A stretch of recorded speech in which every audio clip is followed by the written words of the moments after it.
கிறிஸ்துவுக்குள் அன்பாக அழைக்கப்பட்ட சகோதர சகோதரிகளே, நம்முடைய பிதாவாகிய தேவனாலும் நம்முடைய கர்த்தராகிய இயேசு கிறிஸ்துவின் நாமத்தினாலும் கிருபையும் சமாதானம் உண்டான வாழ்த்துகளோடு நாம் பாடத்துக்குள்ளே கடந்து போகலாம்.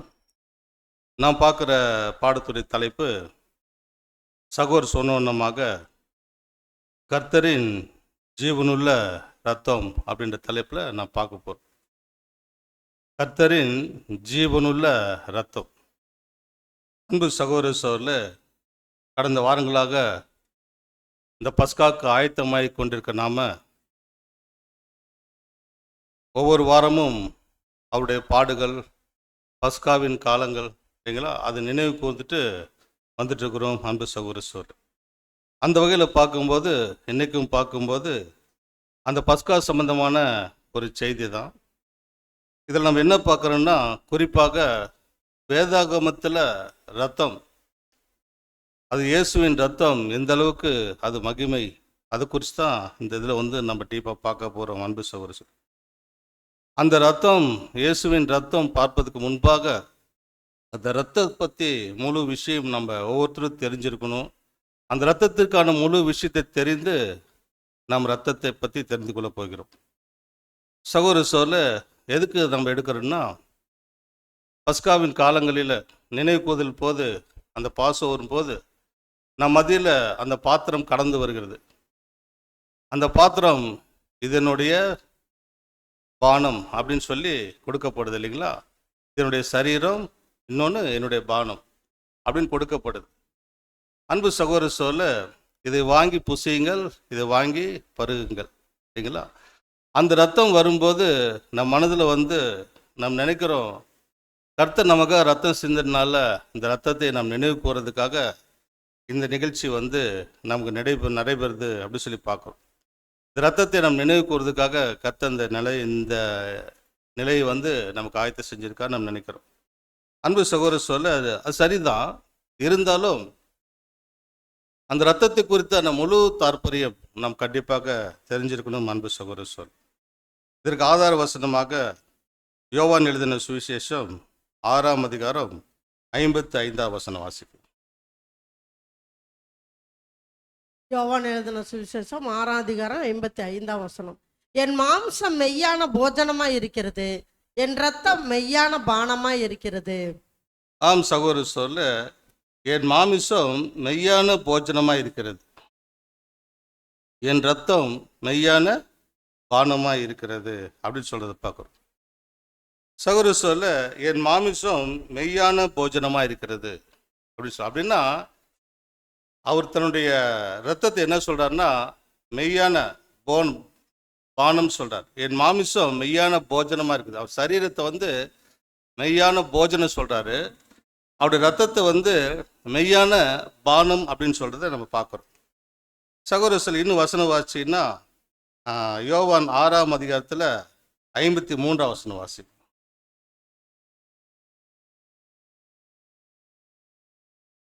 அதற்கு இயேசு அவர்களை நோக்கி, நீங்கள் மனுஷகுமாரனுடைய மாம்சத்தை புசியாமலும் அவருடைய இரத்தத்தை பானம் பண்ணாமலும் இருந்தால் உங்களுக்குள்ளே ஜீவன் இல்லை என்று மெய்யாகவே மெய்யாகவே உங்களுக்கு சொல்லுகிறேன். பாருங்க அன்பு சகோதர சொல்ல, இந்த பாசோரில் நம்ம பானம் பண்ணுறோம். அர்த்தம் சொல்றாரு பாருங்க. அதுக்கு இயேசு அவர்களை நோக்கி, நீங்கள் மனுஷகுமாரனுடைய மாம்சத்தை புசியாமலும் அவருடைய ரத்தத்தை பானம் பண்ணாமல் இருந்தால் உங்களுக்குள்ளே ஜீவன் இல்லை என்று மெய்யாகவே மெய்யாகவே உங்களுக்கு சொல்கிறேன்.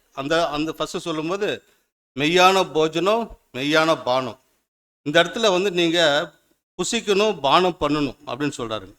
அப்படி பானம் பண்ணாதான் உங்களுக்கு ஜீவன். அப்படி பானம் பண்ணல, புசிக்கலைன்னா உங்களுக்கு ஜீவன் இல்லைன்றதை கர்த்தர் சொல்கிறத பார்க்குறோம். அன்பு சகோதர சோல, அவன் இன்னும் வசனம் வாசின்னா அதிலே அடுத்த வசனம் 54 வாசிங்க. யோவான் 6:54. என் மாம்சத்தை புசித்து என் ரத்தத்தை பானம் பண்ணுகிறவனுக்கு நித்திய ஜீவன் உண்டு, நான் அவனை கடைசி நாளில் எழுப்புவேன். பாருங்க சகோதர சொல்ல, என் மாமிசத்தை புசித்து என் ரத்தத்தை பானம் பண்ணுகிறவனுக்கு நித்திய ஜீவன் உண்டு. அப்ப கர்த்தருடைய மாமிசத்தை புசித்து அவர் ரத்தத்தை பானம் பண்ணி நித்திய ஜீவன் உண்டு. நான் அவனை கடைசி நாட்களில் எழுப்புவேன் அப்படின்னு சொல்றதை பார்க்கிறோம். அன்பு சகோதர சொல்ல இதில் பார்க்கும்போது என் மாம்சம் மெய்யான போஜனமா இருக்கிறது, என் ரத்தம் மெய்யான பானமா இருக்கிறது. இதை புசிங்க. இதை புசிக்கலைன்னா அப்போதான் நித்திய ஜீவன். புசிச்சாதான் நித்திய ஜீவன் சொல்றதை பார்க்கும். சகோதர சோழ இந்த இடத்துல நம்ம தெரிஞ்சுக்க வேண்டியது என்னன்னு பார்த்தீங்கன்னா, மெய்யான போஜனம், மெய்யான பானம். மெய்யான பானம் அப்படின்னு எடுத்துட்டோம்னா அந்த இடத்துல மெய்யான பானம் சொல்லப்பட்டாவே அதற்கு ஆப்போசிட்ல ஒன்று இருக்குதுன்னு அர்த்தம் இல்லைங்களா? மெய்யான பானம்னு சொன்னால் அதுக்கு ஆப்போசிட்ல என்ன இருக்குதுங்க? பொய்யான பானம். அன்பு சகோதர சோழ இந்த உலகத்தில் பார்க்கும்போது நிறைய பொய்யான பானங்கள் இருக்குதா இல்லைங்களா? எக்கச்சக்கமான பானங்கள் இருக்குது இந்த உலகத்தில். சகோதர சோழ மனுஷன் பலவிதமான பானங்களை அருந்திட்டு வரான்னு சொல்லி பார்க்குறோம். இன்னும் சொல்லப்போனால் மனுஷன் வாழ்ந்த காலத்திலேருந்து இருக்கிற காலம் வரைக்கும் இனி வரகாலம் கூட எப்படி இருக்கான்னு பார்த்தீங்கன்னா, மனுஷன் அந்த பொய்யான பானங்கள், அநேக பானங்கள் இருக்குது, பானங்களை பருகிட்டு இருக்கிறாங்க, பருக போகிறாங்க. இப்படி தான் இன்றைக்கி மனுஷங்க வாழ்ந்துட்டு இருக்கிறாங்க அன்பு சகோதர சொல்ல. அப்படி இருக்கும்போது இந்த பானம் உதாரணம் சொல்ல போனால் சில பானங்கள் பார்த்தீங்கன்னா ஸ்போர்ட்ஸ்மேன் இருக்கான்னு சொல்ல, ஸ்போர்ட்ஸ்மேன், பிஸ்னஸ்மேன், இவங்கெல்லாம் பார்த்தீங்கன்னா அவங்க சாப்பிட்றது கூட டைம் இருக்காது அவங்களுக்கெல்லாம். அவங்க என்ன பண்ணுவாங்கன்னா சாப்பிட ஒரு நேரம் எனர்ஜி ட்ரிங்க்னு சொல்லி எடுத்துக்குவாங்க. எனர்ஜி ட்ரிங்க்ஸ் எடுத்துட்டாங்கன்னா அப்படியே கண்டினியூ பண்ணுவாங்க, வேலையை அப்படியே கண்டினியூ பண்ணுவாங்க. சகோதர சொல் இவ்வாறாக அந்த மாதிரி எனர்ஜி ட்ரிங்க்ஸ் எல்லாம் இருக்குதுங்க இந்த உலகத்தில் இருக்கிறத பார்க்குறோம் அன்பு சகோதர சொல்ல. இந்த எனர்ஜி ட்ரிங்க்ஸ் பார்க்கும்போது நமக்கு தேவையான சத்து, எனர்ஜி, புத்துணர்ச்சி தருங்க. அந்த புத்துணர்ச்சி தரும்போது மீண்டும் அவங்க தொடர்ந்து அந்த வேலையை தொடர்ந்து செய்யறதுக்கு அவங்களுக்கு பயனுள்ளதாக இருக்குது அப்படி சொல்லி பார்க்குறோம். இவ்வாறாக அநேக பானங்கள் உலகத்தில் இருக்குது. ஆனால் கர்த்தர் சொல்கிறாரு, என்னுடைய ரத்தமே மெய்யான பானமாக இருக்குது அப்படி சொல்கிறார். சகோதர சொல்ல முழு உலகத்துக்கும் ஒரு இன்றியமையாத ஒரு பானம் இருக்குது. அது என்ன தெரியுங்களா? முழு மனுக்குலத்துக்கும், முழு ஜீவராசிகளுக்கு இன்றியமையாத ஒரு பானம் இருக்குது. அது என்ன தெரியுங்களா? தண்ணீர். வெரி குட், தண்ணீர் இல்லைங்களா? பழமொழி சொல்லுவாங்க இல்லைங்களா, நீரின்றி அமையாத உலகம் இல்லைங்களா? தண்ணி இல்லைன்னா அந்த உலகமே இல்லை. சகோதர சொல்ல அப்போ பாருங்க, தண்ணீர், நீர் எல்லாத்துக்கும் இன்றியமையாத ஒரு பானம். அது யாருமே அது இல்லைன்னு சொல்ல முடியாது, இன்றியமையாத ஒரு பானமாக இருக்குது. ஆனால் அந்த நீர் நித்திய ஜீவன் கொடுக்க முடியுமா? நித்திய ஜீவன் கொடுக்குமா நமக்கு? இப்போ உதாரணத்துக்கு ஒருத்தர் நோய்வாய்ப்பட்டு படுத்துட்டாரு, அவருக்கு நித்திய ஜீவன் வேணும்னு சொல்லிட்டு அவர் லிட்டர் கணக்காக ஊற்றுனா அவர் பொழைச்சிக்கு வரா? இருக்கிறதும் போயிடும் இல்லைங்களா? சகோதர சோரில் அப்போ அது நித்திய ஜீவன் கொடுக்கறதுக்கு வாய்ப்பு இல்லை அப்படி சொல்லி பார்க்குறோம். அப்போ மெய்யான அந்த பானம் அதுதான் சகோதர சோரில் நித்திய ஜீவன் கொடுக்கும். அந்த பானத்தை பருகினால் மட்டுமே நித்திய ஜீவன், அந்த போஜனத்தை உட்கொண்டால் மட்டுமே நித்திய ஜீவன் அப்படி சொல்லி பார்க்குறோம் சகோதர சோழ. அப்படி இருக்கும்போது இதை நம்ம கேட்கும்போது நமக்கு ரொம்ப சந்தோஷமா இருக்குது. கர்த்தருடைய வார்த்தை இது கேட்கும்போது நித்திய ஜீவன் நமக்கு கிடைக்குது, இதை நம்ம பானம் பண்ணணும். எவ்வளோ பெரிய பானம், எவ்வளோ பெரிய முக்கியமான ஒரு விஷயத்தை கர்த்தர் சொல்றாருன்னு நமக்கு சந்தோஷம் இருக்குது. ஆனால் யூதர்கள் மத்தியில் எப்படிச்சுன்னு பார்த்தீங்கன்னா ஒரு மாபெரும் கலக்கத்தை ஏற்படுத்துச்சு இந்த வார்த்தை. கர்த்தர் பேசும்போது யோவான் 6ஆம் அதிகாரம் 60ஆம் வசனம் வாசிங்க. அவருடைய சீசரில் அநேகர் இவைகளை கேட்ட பொழுது, இது கடினமான உபதேசம், யார் இதை கேட்பார்கள் என்றார்கள். பாருங்க, இவர் சொல்றாரு, இது என்னுடைய மாமிசம், இதை வாங்கி புசியுங்கள், இதனுடைய ரத்தம், இதை பானம் பண்ணுங்கள் சொல்லும்போது சீசுகள் என்ன நினைச்சிட்டாங்கன்னா, இது என்ன கடினமான உபதேசமா இருக்குது, மாம்சத்தை புசிக்க சொல்றாரு, ரத்தத்தை பானம் பண்ண சொல்றாரு அப்படி சொல்லிட்டு அந்த சீசருக்குள்ளே ஒரு கலக்கம் ஏற்பட்டுச்சுங்க. அவர் சுற்றி நிறைய சீசர்கள் இருந்தாங்க. அப்போ சீசருக்குள்ளே ஒரு கலக்கம் ஏற்படுது. இவர் என்னென்னமோ பேசி கஷ்டம் இப்படி பேச ஆரம்பிச்சிட்டாரு, என் மாம்சம் சாப்பிடு, என் ரத்தத்தை குடின்னு சொல்கிற அளவுக்கு வந்துட்டாரு அப்படி சொல்லி ஒரு கலக்கம் ஏற்பட்டுச்சு. அது மட்டும் இல்லை, அவர் விட்டு பாதி பேர் முக்கால்வாசி பேர் போயிட்டாங்க. இந்த மாதிரி பேசணுன்னு இது சரி வராது, இவரோட நம்ம இருக்க முடியாது, இவர் வேற மாதிரி பேசுறாருன்னு சொல்லிட்டு அந்த வசன வாசி யோவான் 6:66 வாசிக்கிறேன். யோவான் 6ஆம் அதிகாரம் 66. அது முதல் அவருடைய சீசரில் அநேகர் அவருடனே கூட நடவாமல் பின்வாங்கி போனார்கள். பாருங்களா, அது முதல் சீஷர்கள் அநேகர் அவரோட நடவாமல் பின்வாங்கி போனார்கள். இது என்னது, இவர் மாம்ச புசி சொல்றாரு, ரத்தத்தை பானம் பண்ண சொல்றான்னு சொல்லிட்டு அவர் விட்டு விலகி போறாங்க. பின் அநேகர் அவர் கூட இருந்த அநேகர் வந்து அவர்கிட்ட பின்வாங்கி போறாங்க. அப்ப கூட கர்த்தர் கேட்கிறார் சீஷர்களை பார்த்து, நீங்களும் என்னை விட்டு போக மனதா இருக்கிறீங்களான்னு கேட்பார். அதுக்கு பேர் என்ன சொல்றாருங்க, உம்மிடத்தில் அல்லவா ஜீவ வசனம் இருக்கிறது அப்படின்னு சொல்றாரு. அன்பு சகோதர சொல்ல இவராக கர்த்தர் வந்து அந்த வார்த்தை பேசும்போது, இது என் மெய்யான போஜனம், என்னுடைய மாமிசமே மெய்யான போஜனம், என்னுடைய ரத்தம் மெய்யான பானம், இந்த போஜனத்தை உண்டு இந்த ரத்தத்தை பானம் பண்ணினால்தான் உங்களுக்கு நித்திய ஜீவன். அப்படின்னா இது சாப்பிடலன்னா உங்களுக்கு நித்திய ஜீவன் இல்லை. அப்ப ஜீவனே இதில் தான் இருக்குன்னு சொல்றார். இது சாப்பிட்டாதான் ஜீவன், இதை பருகினாதான் ஜீவன் அப்படின்னு சொல்றதை நான் பார்க்குறோம் சகோதர சொல்ல. அப்படி இருக்கும்போது சீஷர்கள் ஏதை கண்டு பயந்து, அவர் கூட இருந்த ஜனங்கள் ஏன் அவர் கண்டு பயந்துட்டாங்க, அவர்கிட்ட விலகி போகிறதுக்கு காரணம் என்னச்சுன்னு பார்த்தீங்கன்னா சகோதர சொல்ல. அப்போ இது குறித்து நம்ம ஒரு ஆரம்பத்தை பார்க்கும்போது இது எதனால நடச்சுன்னு சொல்லி நம்ம முதலாம் உலகத்தில் போய் பார்க்கலாம். முதலாம் உலகத்தில் நான் பார்த்தா தான் கண்டுபிடிக்க முடியும் சொல்லி பார்க்கலாம். ஆதியாகமம் 2ஆம் அதிகாரம் 16-17 வசனங்கள். தேவனாகிய கர்த்தர் மனுஷனை நோக்கி, நீ தோட்டத்தில் உள்ள சகல விருட்சத்தின் கனியையும் புசிக்கவே புசிக்கலாம், ஆனாலும் நன்மை தீமை அறியத்தக்க விருட்சத்தின் கனியை புசிக்க வேண்டாம், அதை நீ புசிக்கும் நாளில் சாகவே சாவாய் என்று கட்டளையிட்டார். கர்த்தர் பாருங்க சொல்றாரு, ஆதாம் ஏவாள் உண்டாக்குறதுக்கு அப்புறம் ஆதாம் சொல்றாரு, நீ தோட்டத்துள்ள சகல விருட்சத்தின் கனியை புசிக்கவே புசிக்கலாம், ஆனால் நன்மை தீமை அறித்த கனியை புசிக்க வேண்டாம், அதை புசிக்கிற நாளிலே சாகவே சாவாயின்னு சொன்ன.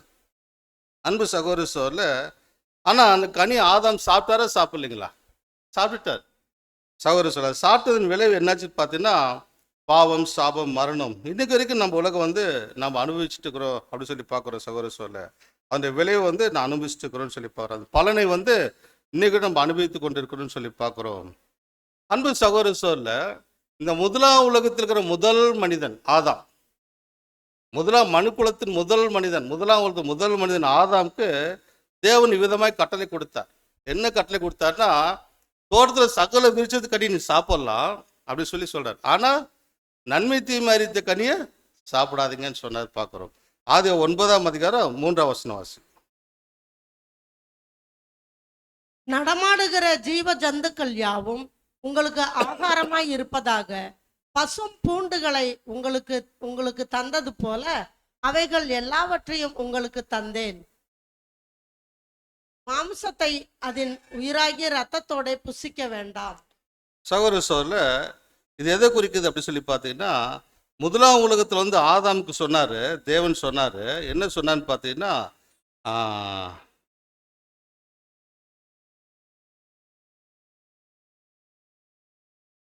சகல விருட்சத்து கனி நீங்கள் புசிக்கலாம், நன்மை தீமை அறிந்த கனி புசிக்க வேணாம்னு சொன்னது போலவே இரண்டாம் உலகத்தில் வந்து பார்க்கும்போது, இரண்டாம் உலகம் வந்து யாரிலிருந்து ஆரம்பிக்கப்பட்டது? நோவாவிலிருந்து ஆரம்பிக்கப்பட்டது. இரண்டாம் உலகத்தின் மனுக்குலம் எதுலேருந்து வந்தவங்க? நோவோட குடும்பத்தில் இருந்தால் இரண்டாம் உலகத்தில் மனுக்குலம் முழுவதும், இல்லைங்களா சகோதர சொல். அப்படி இருக்கும்போது இரண்டாம் உலகத்தின் முதல் மனிதன் மாதிரி நோவாங்க, அவருடைய ஃபேமிலி, இல்லைங்களா சகோதர சொல். அப்படி இருக்கும்போது தேவன் வந்து முதலாம் உலகத்திலே கொடுத்த கட்டளை போலவே, ஆதாம் கொடுத்த கட்டளை போலவே, தோட்டத்தில் சகல விருட்சத்துக்கு கனியை புசிக்கலாம், ஆனால் நன்மை தீமை அறிந்த கனியை புசிக்க வேணாம், புசிக்கும் நாளே சாகவே சாவேன்னு சொன்னது போலவே இரண்டாம் உலகத்தில் கூட தேவன் வந்து மீண்டும் ஒரு கட்டளை கொடுக்குறாரு, நோவாட்ட கொடுக்குறாரு. ஆதியாகமம் 9:3 திரும்ப வாசி. நடமாடுகிற ஜீவ ஜந்துக்கள் யாவும் உங்களுக்கு ஆகாரமாய் இருப்பதாக, பசும் பூண்டுகளை உங்களுக்கு தந்தது போல அவைகள் எல்லாவற்றையும் உங்களுக்கு தந்தேன். மாமிசத்தை அதன் உயிராகிய இரத்தத்தோட புசிக்க வேண்டாம். நடமாடும் ஜீவ ஜந்துகள் யாவும் உங்களுக்கு ஆகாரமா இருப்பதாக. பாருங்க எப்படி சொல்றாரு பாருங்க, நடமாடு ஜீவ ஜந்துக்கள் யாவும் உங்களுக்கு ஆகாரமா இருப்பதாக. முதலாம் உலகத்துல என்ன சொன்னாரு? சகல விருட்சம் நீங்க சாப்பிடலாம், எல்லாத்துக்கும் தோட்டத்தில் சகல விருட்சத்து கனி நீங்க புசிக்கலாம்னு சொன்னார். முதலாம் உலகத்துல தேவன் என்ன கொடுத்தாருன்னா பழங்கள், காய்கறிகள், பயிர் வகைகள் தான் கொடுத்தாரு.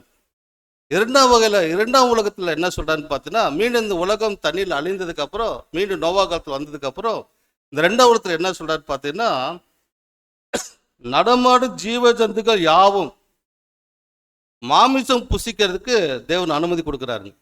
நடமாடு ஜீவ ஜந்துக்கள் யாவும் உங்களுக்கு ஆகாரமா இருப்பதாக பசும் பூண்டுகளை உங்களுக்கு தந்தது போல அவைகளை எல்லாவற்றையும் உங்களுக்கு தந்தேன். இங்கந்தாங்க மாமிசம் ஸ்டார்ட் ஆகுது. 2ஆம் உலகத்துல தான் மாமிசம் ஸ்டார்ட் ஆகுது. 1ஆம் உலகத்துல சொன்னது போல, 1ஆம் உலகத்துல சகல ஜீவ விருட்சத்துக்கு கனியை உங்களுக்கு புசியை கொடுத்துன்னு சொன்னது போல 2ஆம் உலகத்துல என்ன சொல்றாருன்னா, நடமாடுகிற சகல ஜீவ ஜந்துகளும் உங்களுக்கு சாப்பிட கொடுக்குற அப்படின்னு சொல்றாரு. சகோதர சொல்ல நடமாடு ஜீவ ஜந்துகள் யாவும் உங்களுக்கு ஆகாரமா இருப்பதாக அப்படின்னு சொல்றாரு.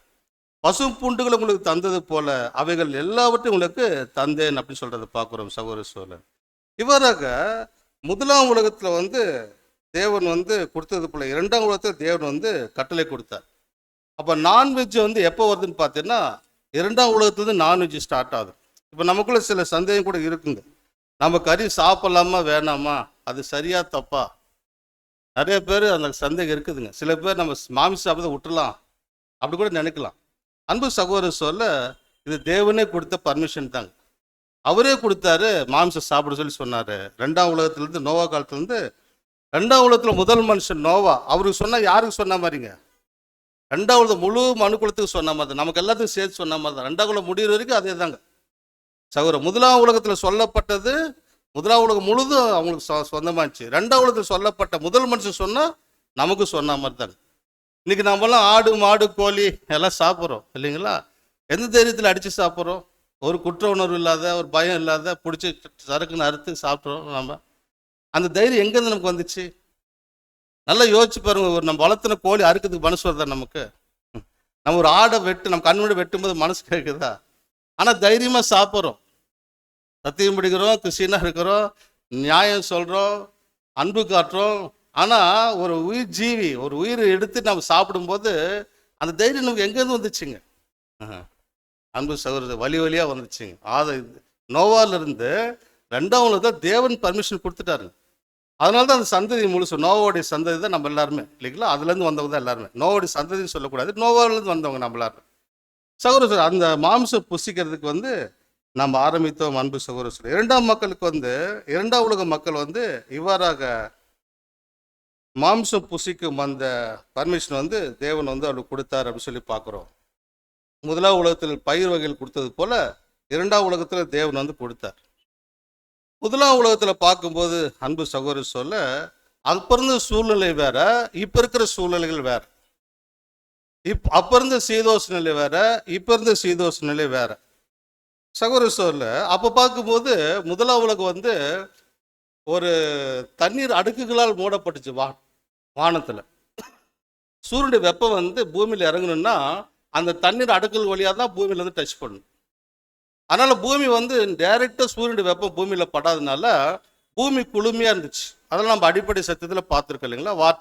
வாட்டர் பிளானட் படிச்சிருக்கிறோம், ப்ளூ பிளானட் படிச்சிருக்கிறோம், இல்லை வாட்டர் கனாப்பின்னு படிச்சிருக்கிறோம். பூமிக்கு அநேக பேர்கள் இருக்கு இல்லைங்களா?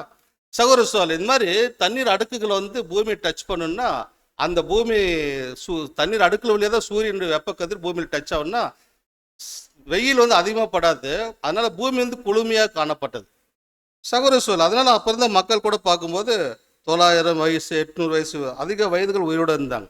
ஃப்ரிட்ஜில் வச்ச பழம் போல இல்லைங்களா? வெளியில் வச்ச பழத்துக்கும் ஃப்ரிட்ஜில் வச்ச பழத்துக்கும் அது மாதிரி தான் இருந்துச்சு. அதனால அவள் அவங்க ஸ்ட்ரென்த்து நல்லா இருந்துச்சு, நல்லா வாழ்ந்துட்டு இருந்தாங்க. 1ஆம் உலகத்தில் குளுமையாக நல்லா இருந்தாங்க, நல்லா பலசாலிகளாக இருந்தாங்க எல்லாருமே. சகோதர சொல்ல 2ஆம் உலகம் வரும்போது அந்த தண்ணீர் அடுக்கெல்லாம் பூமியில் விழுந்துருச்சு. இப்போ என்னாச்சுன்னா சூரியனுடைய வெப்பம் டைரக்டாக பூமியில் படும்போது பூமி வெப்பம் அதிகமாகும் போது சகோதர சோழ சீதோஷ நிலையும் மாறுதுங்க. இந்த பூமியில் ஹீட் அதிகமாகுது. இப்போ 2ஆம் உலகம் ஹீட் அதிகமாகுது சகோதர சோழ. இப்போ பார்க்கும்போது நார்மலாகவே வெய்ய காலத்தில் பார்த்தீங்கன்னா நமக்கு ஸ்ட்ரென்த்து குறைஞ்ச மாதிரி இருக்கும், தெரியுதுங்களா? டயர்டாயிருவோம், 2 வேலை செஞ்சால் டயர்டாயிருவோம், கண்டினியூ வேலை செய்ய முடியாது. அதே குளிர்காலம் மழை காலத்தில் ஓரளவுக்கு வேலை செஞ்சிருவோம். நாம் இந்த வெய்ய காலத்தில் கண்டினியூ நம்மளால் வேலை செய்ய முடியாது. அப்போ நம்ம பலம் வேணும், பலன் குறையும். அந்த நேரத்தில் வெயில் படுறது பலன் நமக்கு குறைய ஆரம்பிச்சிருச்சுங்க சகோதர சோழ. இப்போ நோவுடைய குடும்பத்திலிருந்து முழு உலகத்துக்கு மனுக்குலகள் பலுகி பெருக வேண்டும். இப்ப மனுஷனுக்கு தக்க பலன் தரணும்னா புரோட்டீன் தேவைப்படுகிறது. அன்பு சகோதர சொல்ல அவனுக்கு தேவையான சத்து தேவைப்படுது. அதனால தேவன் என்ன பண்ணாருன்னா 2ஆம் உலகம் வரும்போது பயிர் வகைகளை விட்டுட்டு மாம்சத்தை சாப்பிட சொல்லி பர்மிஷன் கொடுத்தாரு. அன்பு சகோதர சொல்ல அந்த பலவீனமான சூழலில் இந்த மாமிசம் அவர் பலத்தை கொடுக்குங்க. உதாரணத்துக்கு சொல்ல போனா ஒருத்தர் ரொம்ப வீக்கா பலவீனமா ஒருத்தர் வீட்டில் உட்காந்துருக்கிறான்னு சொல்ல அவர் நம்ம பார்க்க போறோம். சூப்பெல்லாம் எடுத்துட்டு போறோம். என்ன எடுத்துட்டு போவாங்க? பலவீனமா இருக்கிறதுக்கு சூப்பு தானே.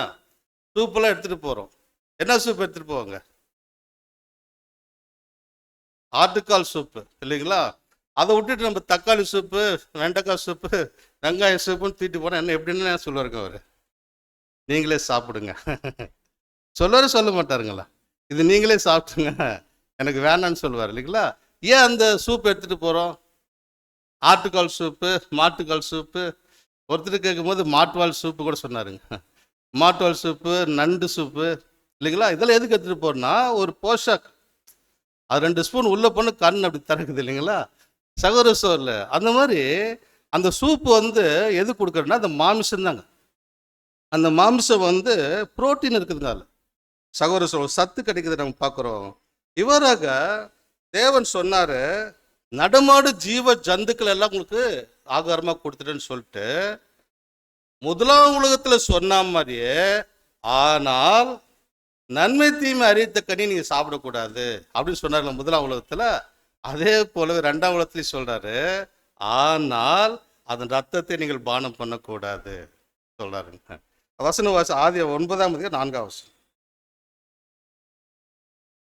மாம்சத்தை அதன் உயிராகிய இரத்தத்தோடே புசிக்க வேண்டாம். மாமிசத்தை உயிராகிய ரத்தத்தோடே புசிக்க வேண்டாம். அன்பு சகோதர சொல்ல அப்ப பாருங்க, மாமிசத்தை எப்படி சாப்பிட்றாரு? ரத்தத்தோடு சாப்பிடக்கூடாதுன்னு சொல்றாரு. அப்படின்னா ரத்தம் சாப்பிடக்கூடாது. 2ஆம் உலகத்தில் கொடுக்கப்பட்ட மனுக்குலத்துக்கு என்ன கட்டளைன்னா ரத்தம் புசிக்காதீங்க அப்படின்னு சொல்றாரு. இப்ப இது நோவாக்கு தேவன் சொல்றாரு, நீ நடமாடுற சகல ஜீவன்களையும் நீ சாப்பிடு, புசி, ஆனா அது ரத்தத்தை சாப்பிடாது, அதுல ஜீவன் இருக்குது, அது நீ சாப்பிடாது அப்படின்னு சொல்லிடுறாரு. சகோதர சொல்லி இதை கேட்டோன்னே நோவா அதை எப்படி ஃபாலோ பண்ணியிருப்பார்? கொஞ்சம் யோசிச்சு பார்க்கலாமே. இதை நோவா எப்படி ஃபாலோ பண்ணியிருப்பார்? 1ஆம் உலகத்தை கண்டே பார்த்தவர் நோவா, அழியிறதே பார்த்தவர் இல்லைங்களா? தேவன் சொன்னார், எதனால சொன்னார்? இந்த கனியை புசிக்காதப்பா, இதை புசிக்கிறனாலே சாகவே சாவேன்னு சொன்னார். மீறி சாப்பிட்டாங்க. அந்த விளைவு என்னாச்சுன்னு பார்த்தீங்கன்னா மாபெரும் அழிவு இல்லைங்களா? இந்த உலகம் கண்டிராத ஒரு மாபெரும் அழிவுக்குள்ள உலகம் போச்சுங்க. தேவதூதர்கள் விழுந்து போன தூதரெல்லாம் மாறினாங்க இல்லைங்களா? ராட்சதர்கள் பூமியில பலுகி பெருகினாங்க. பூமி சீர்கட்டு போனது. தேவன் இந்த உலகத்தை பார்த்து நீரினால் அழித்தார். உலகமே சீர்கட்டு போச்சு, இனி மனுஷனுடையனால போராட முடியாது அப்படின்னு சொல்லிட்டு இந்த உலகத்தையே தேவன் அழிச்சிட்டாரு, தண்ணியில் அழிச்சாரு. சௌர சோர்ல பாருங்க, இதை நோவா கண்ட நேர்ல பார்த்தவர். இதெல்லாம் நோவாக்கு நல்லா தெரியும். இப்ப நோவாட்டு சொல்றாரு, நடமாட சகல ஜீவஜனை சாப்பிடு, ஆனா ரத்தத்தை சாப்பிடாத, அதுல ஜீவன் இருக்குது அப்படின்றாரு. இதை கேட்டுன்னு நோவா ரத்தத்தை சாப்பிட்டுருக்க மாட்டாரா? சாப்பிட்டுருக்க மாட்டார். அவருடைய குடும்பத்துக்கு சொல்லியிருப்பார், ரத்தம் சாப்பிடக்கூடாது, ரொம்ப சீரியஸா கடைபிடிச்சிருப்பாரு நோவாவுடைய காலத்துல. சகோதர சோர்ல அப்படி இருக்கும்போது இன்னைக்கு ரத்தம் சாப்பிட்றாங்களா சாப்பிடலைங்களா? புறஜாதிகள் சாப்பிட்றாங்க, நம்மள யாருமே சாப்பிட்றது இல்லை ரத்தம். அன்பு சகோதர சொல்ல மனுக்குள்ள சாப்பிட்றாங்க. சகோதரர் சொன்ன மாதிரி புறஜாதி வச்சுக்கலாம். நம்ம மனுக்குள்ள ரத்தம் சாப்பிட்றாங்க. அன்பு சகோதர சொல்ல அப்புறம் சாப்பிடக்கூடாதுன்னு சொன்னதை 2ஆம் உலகத்துக்கு கொடுத்த கட்டளை அது. 2ஆம் உலகத்தில் நாமளும் இருக்கிறோம், மனுக்குள்ள எல்லாம் அங்கதான் இருக்காங்க. கர்த்தர் கூட 2ஆம் உலகத்தில் இருந்தார் இல்லைங்களா? சகோதர சொல்ல அப்படி இருக்கும்போது தேவன் சாப்பிடக்கூடாதுன்னு சொன்ன அதை எப்படி அந்த ரத்தத்தை மனுக்குள்ள இன்னைக்கு சாப்பிட ஆரம்பிச்சாங்க அப்படின்னு சொல்லி பார்த்தீங்கன்னா, அது சாத்தான் என்ன பண்ணுவான்னா தேவனுடைய வார்த்தைக்கு எல்லாமே எதிராக தான் செயல்படுவாங்க. தேவனை சாப்பிடக்கூடாது, சாப்பிடு, சாப்பிட மாட்டாங்க. சகோதர சொல்ல இந்த மாதிரி தேவனுடைய வார்த்தைக்கு எதிராகவே சாத்தனுடைய செயல் இருக்கிறதுனால தேவன் ரத்தத்தை பானம் பண்ணக்கூடாதுன்னு சொன்னா பானம் பண்ணு. இன்னைக்கு மனுஷங்க ரத்தம் சாப்பிட்றாங்கன்னா அது யாருடைய உபதேசங்க? அது பிசாசுடைய உபதேசம், சாத்தானுடைய உபதேசங்க. அதை ரொம்ப சுவையா செஞ்சு சாப்பிட வைக்கிறான் சாத்தான். ரத்த பொரியல், ரத்த கூட்டு, கொழுப்போட ரத்தத்தை கலந்து சாப்பிட்றதான். அந்த மாதிரி ஒரு டேஸ்ட்டு. என்னென்ன மாதிரி வகையில் வந்து ரத்தத்தை கலந்து சாப்பிட்றதோ அந்த மாதிரி ரத்தத்தை வந்து இன்னைக்கு வறுத்து சாப்பிட்றத நான் பார்க்குறோம் அன்பு சகோதர சோழ. இந்த பழக்கம்லாம் எங்கேருந்து வந்துச்சு? இந்த ரத்தம் எங்கேருந்து வந்துச்சு? இந்த மாதிரி பழக்கம் எங்கேருந்து வந்துச்சுன்னா சகோதர சோழ, முதலாம் உலகத்தில் சாத்தான் வஞ்சித்தது போலவே, முதலாம் உலகத்தில் எதை தேவன் சாப்பிடக்கூடாதுன்னு சொன்னாரோ சாப்பிட வைத்தது போலவே, இரண்டாம் உலகத்தில் தேவன் எதை சாப்பிடக்கூடாதுன்னு சொன்னாரோ அதை சாப்பிட வைத்தான் சாத்தான். சகோதர, இது கூட பரவாயில்லைங்க.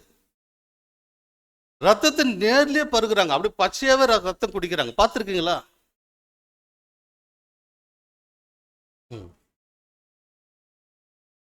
அதாவது புறஜாதிகள் இல்லைங்களா, புறஜாதிகளுடைய திருவிழாக்கள்ல போய் பார்த்தீங்கன்னா ஆடு அறுத்த உடனே அந்த ரத்தம் கழுத்துலேருந்து வருது பார்த்தீங்களா, அப்படியே கமுந்து போட்டு வாயில் வச்சு உரியிறாருங்க. அவரு ரத்தத்தை உறிஞ்சு எடுக்கிறாருங்க. அப்படி கோழி வந்துங்க அப்படி கழுத்து அறுத்துட்டு இப்படி பிடிச்சி குளிக்கிறாருங்க. அப்படி குடிக்கிறாரு கோழி ரத்தத்தை அப்படியே சிந்தாத குடிக்கிறாரு. அது பச்சை ரத்தம் அப்படியே குடிக்கிறாரு. அப்படிங்கெல்லாம் ஒலியுதுங்க, அப்படி வலியுது. அப்படி தவறு சொல்ல, இதுல எங்கிருந்து இந்த பழக்கம் வந்துச்சு? தேவன் எதை சாப்பிடக்கூடாதுன்னு சொன்னாரோ அது இன்னைக்கு சாத்தான் சாப்பிட வச்சுட்டு இருக்கிறான் ஜனங்களை. ரெண்டாம் உலகத்தின் ஜனங்கள் வந்து இன்னைக்கு நேரடியாக ரத்தம் குடிக்கிறான்னு சொல்லி பார்க்குறோம். அது அந்த ஃபங்க்ஷன் கூட என்ன சொல்றாங்கன்னா குத்தி குடி விழாவா. ரத்தம் குடிக்கிற ஃபங்க்ஷனுக்கு வந்து என்னன்னா குத்தி குடி விழாவாமா. நான் ஒரு ஃபங்க்ஷன் போகணுங்க, அதுக்கு தான் சொல்றேன் நான். அங்கே போனால் என்ன குத்தி குடி விழா அப்படின்னு பார்த்தா இதாங்க குத்தி குடிச்சாங்க பார்த்தேங்க. சகோதர சொல்ல குத்தி குடி விழாவும் அது பேர். அன்பு சகோதர சொல்ல, இந்த பச்சை ரத்தத்தை வந்து குடிக்கிறாங்கன்னு போது இன்னைக்கு நம்ம சத்தியத்தை பார்க்கும்போது சாத்தானுடைய ஞானத்தால் நிறைந்த சாத்தான் எவ்வளவு தந்திரமாக முதலாம் உலக ஜனங்களை வந்தித்தது போலவே இரண்டாம் உலகத்தில் இருக்கிற நம்ம வஞ்சனைக்குள்ள போறதை நம்ம பார்க்குறோம். அன்பு சகோதர சொல்ல, இவ்வாறாக நாமும் அந்த ரத்தத்தை வந்து புசிக்கிறத பார்க்குறோம். சரி, சுவிசேஷ உலகத்துல வாழ்ற நாம ரத்தம் புசிக்கலாமா வேணாமா? சுவிசேஷ உலகத்துல வாழ்ற நாம ரத்தம் புசிக்கலாமா வேணாமா? நான் சொல்றேன், இந்த ரத்தத்தை சொல்றேங்க. புசிக்கலாமா வேணாமா? புசிக்கூடாது. ஏன்னா வசனம் இருக்குல்ல, நீ வாய்க்குள்ள போறது எதுவுமே உங்களை தீட்டுப்படுத்தாது, வாய்ந்து வெளியே வருதான் உங்களுக்கு தீட்டுப்படுத்தி சொல்லும் போது ரத்தம் சாப்பிடலாமே. சகோதர சொல்ல, அப்படி பார்த்தீங்கன்னா சாப்பிடக்கூடாது. சுவிசேஷம் ரெண்டாம் உலகம் முழுசுந்தான் கட்டளை, ரத்தம் சாப்பிடக்கூடாது. இது குறித்து பார்க்கும்போது என்னாச்சுன்னு பார்த்தீங்கன்னா ஆதி திருச்சபையில் ஒரு பெரிய பிரச்சனையே வந்துருச்சுங்க. இதை குறித்து என்ன பிரச்சனை அப்படின்னு சொல்லி பார்த்தீங்கன்னா, ஆதி திருச்சபை எப்படின்னு பார்த்தீங்கன்னா யூத கிறிஸ்துவர்கள் இருந்தாங்க. யூத மதத்தில் கிறிஸ்டினா மாறினு இருந்தாங்க, புற மதத்தில் கிறிஸ்டினா மாறினவங்களும் இருந்தாங்க. இப்போ பார்க்கும்போது யூத கிறிஸ்துவர்கள் என்ன சொல்கிறாங்கன்னா ரத்தமெல்லாம் சாப்பிடக்கூடாது, நியாயப்பிரமாணத்தை நாங்கள் ஃபாலோ பண்ணு சொல்கிறாங்க. இவங்க என்ன சொல்கிறாங்கன்னா அதெல்லாம் புசிக்கலான்ற மாதிரி இவங்க சொல்கிறாங்க. இப்போ இவங்களுக்கு நிறைய வாக்குவாதம் ஆகுது. அப்போ யூத கிறிஸ்துவர்கள் என்ன சொல்கிறாங்கன்னா, நீ நியாயப்பிரமாணத்துக்கு கீழ்பட்டால் எங்களோட ஐக்கியமாக இரு, இல்லைன்னா இருக்க வேணாம்னு சொல்கிறாங்க. இவங்களுக்கு வாக்குவாதம் அதிகமாகுது. இது எங்கே போகுதுன்னா அப்போஸ்தலர் காதுக்கு போகுது. அப்போஸ்தலர் பார்த்துட்டு இந்த பிரச்சனையை கேட்டு அவங்க ஒரு மீட்டிங் போடுறாங்க. அப்போஸ்தலர் ஒரு மீட்டிங் போடுறாங்க. மீட்டிங் போட்டு இதுக்கு ஒரு தீர்வுக்கான மீட்டிங் போடுறாங்க. இந்த மீட்டிங்கில் வந்து பேதுரு வந்து ரொம்ப நேரம் பேசுகிறார். கடைசியாக யாக்கோபு பெஞ்சு பேசுகிறார். யாக்கோபு பேசும்போது ஒரு 4 பாயிண்ட் வைக்கிறார். அந்த 4 பாயிண்ட்டு நீ யூத கிறிஸ்துவனா இருந்தாலும் சரி, புறஜாதி கிறிஸ்துவனா இருந்தாலும் சரி, இந்த 4 பாயிண்ட் நீ ஃபாலோ பண்ணி தான் ஆகணும். கட்டளை போட்டாருங்க. சகோதர சொல்ல என்ன 4 பாயிண்ட், அது வாசிக்கலாம் சகோதர சொல்ல. அப்போஸ்தலர் 15ஆம் அதிகாரம் 18-19 வாசிங்க முத. உலக தோற்றம் முதல் தேவனுக்கு தம்முடைய கிரியைகள் எல்லாம் தெரிந்திருக்கிறது. ஆதலால் புறஜாதிகளில் தேவனிடத்தில் திரும்புகிறவர்களை கலங்க பண்ணல் ஆகாதென்றும். பாருங்க, உலக தோற்றம் முதல் தேவனுக்கு தம்முடைய கிரியைகள் எல்லாம் தெரிந்திருக்குது. ஆதலால் புறஜாதிகளில் தேவனிடத்தில் திரும்புகிறவர்களை கலங்க பண்ணாதீங்கள் என்றும் கலங்க பண்ணல் ஆகாது என்றும். வாசிங்க அடுத்தது 28, 29 வாசிங்க. அதுல எவையெனில் 15, 28, 29. எவையெனில் விக்கிரகங்களுக்கு படைத்தவைகளுக்கும் இரத்தத்திற்கும் நெருக்குண்டு செத்தத்திற்கும் வேசித்தனத்திற்கும் நீங்கள் விலகி இருக்க வேண்டும் என்பதே. பாருங்க, யாக்கோபு கடைசியா சொல்றாரு, 4 பாயிண்ட் சொல்றாரு. எவைகள் எதெல்லாம் நீங்க விலகி, எந்த கிறிஸ்டினா இருந்தாலும் சரி, இது நீங்க தொடக்கூடாது, ஸ்ட்ரிக்டா ஆர்டர் போறாருங்க. எவைகளில் விக்கிரகங்களுக்கு படைத்தவைகளுக்கும் இரத்தத்திற்கு நெருங்குண்டு செத்ததற்கும் வேசித்தனத்திற்கும் நீங்கள் விலகி இருக்க வேண்டும் அப்படி சொல்றார். சகோதர சொல்ல, விக்கிரகங்களுக்கு படைத்தவளுக்கும் ரத்தத்திற்கு நெருங்குண்டு செத்ததற்கும் வேஸ்த நீங்க விலகி இருக்க வேண்டும் என்று சொல்றார் பார்க்கிறோம். அன்பு சகோதர சொல்ல, அதுல 29 கூட வாசிங்க. அவசியமான இவைகளை அல்லாமல் பாரமான வேறொன்றையும் உங்கள் மேல் சுமத்தாமல் இருப்பது பரிசுத்த ஆவிக்கும் எங்களுக்கும் நலமாக கண்டது. இவைகளுக்கு விலகி நீங்கள் உங்களை காத்து கொள்ளுவது நலமாயிருக்கும், சுகமாய் இருப்பீர்களாக என்று எழுதினார்கள். இவைகளுக்கு விலகி உங்களை நீங்கள் காத்து கொள்வது நலமா இருக்கும் அப்படின்னு சொல்றதை பார்க்கிறோம். சகோதரர், இவராக இவர்களுக்குள்ள மாபெரும் பிரச்சனை உருவாது. அப்ப சொல்றாரு, என்ன சொல்றான்னு பார்த்தீங்கன்னா 4 காரியங்களை சொல்றாரு. என்ன சொல்றான்னு பார்த்தீங்கன்னா, விக்கிரகங்களுக்கும், முதல் வேசித்தனத்துக்கும், 2வது விக்கிரகத்துக்கும், நெருங்குண்டு செத்ததுக்கும் ரத்தம், இல்லைங்களா? நம்ம கடைசி 2 பாயிண்ட் மட்டும் எடுத்துக்கலாங்க. நெருங்குண்டு செத்த ரத்தம் 2 மட்டும் எடுத்துக்கலாங்க. இதுக்கு நீங்க விலகி இருக்கணும். அது யாரா இருந்தாலும் சரி சகோதர சொல்ல, அதுக்கு நம்ம விலகி தான் இருக்கணும் அப்படி சொல்லி பார்க்குறோம். அப்போ நம்ம கிறிஸ்துவர்களாக இருந்தாலும் சரி, நம்ம சுவிசேஷத்தில் இருந்தாலும் சரி, புது சிருஷ்டிகளாக இருந்தாலும் சரி, ரத்தம் தடை படப்பட்டிருக்குது நமக்கு, அன்பு சகோதர சொல்ல. அப்போ ஜீவரா, அதாவது மிருக ஜீவனுடைய ரத்தத்தை நம்ம புசிக்கக்கூடாது அப்படி சொல்லி பார்க்குறோம். சரி, அதனை நெருங்குண்டு செத்ததுக்கும் அப்படி ஒரு வார்த்தை சொல்றாருல, நெருங்குண்டு செத்தது என்னன்னு தெரியுமா? கொலை செய்யறது. Very good. பலி செய்யறதா? பலி செய்யறது அறுக்கிறது ஆயிடுச்சு. அடிப்பட்டது. Very good. நோய்வாய்ப்பட்டு அடிப்பட்டு. Very good. அன்பு சகோதர சொல்ல, அந்த நெருங்குண்டு செத்தது என்னன்னு பார்த்தீங்கன்னா, சிலர் என்ன பண்ணுவோன்னா, தானே செத்து கூட சொல்லலாம்.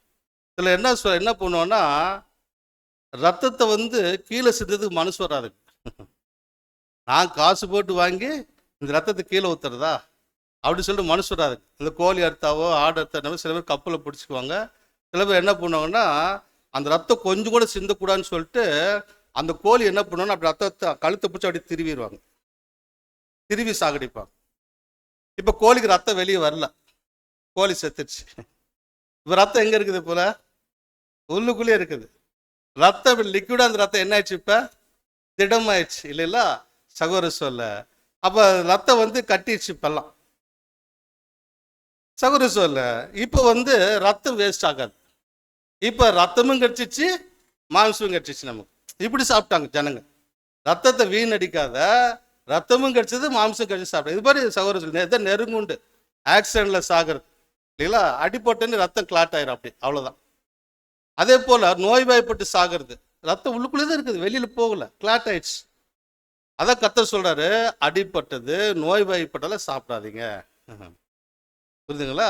அடிப்பட்ட நோய் அதெல்லாம் ரத்தம் கெட்டுருச்சு, அதான் உள்ள அவ்வளோதான் கிளாட் ஆயிடுச்சு, அதெல்லாம் சாப்பிடாதீன்னு சொல்றதை பார்க்குறோம். அன்பு சகோதர சொல்ல, இவராக நெருங்குண்டு செத்ததை நம்ம சாப்பிடக்கூடாது சகோதர சொல்ல. ரத்தம் வீண் பண்ணக்கூடாதுன்னு சொல்லிட்டு அதை ரத்தத்தை சிந்தாத உடற்குள்ளேயே வச்சு அது பண்றது, அது கூட நம்ம சாப்பிடக்கூடாது அப்படி சொல்லி பார்க்குறோம். அடுத்து பார்க்கும்போது ரத்தம் நேரடியாகவே நம்ம சாப்பிடக்கூடாதுன்னு கர்த்தர் சொல்லியிருக்கிறாரு. 2ஆம் உலகத்தில் கட்டளை கொடுத்துருக்கிறாரு. அதுல ஜீவன் இருக்குது, ரத்தத்துல ஜீவன் இருக்கனால சாப்பிடக்கூடாதுன்னு சொல்றதை பார்க்குறோம் சகோதர சொல்ல. யோவான் 17ஆம் அதிகாரம் 11ஆம் வசனமும் 14ஆம் வசனம் வாசிங்க. லேவிய ராகமம் 11ஆம் அதிகாரம் 14, 11, 16. மாம்சத்தின் உயிர் இரத்தத்தில் இருக்கிறது.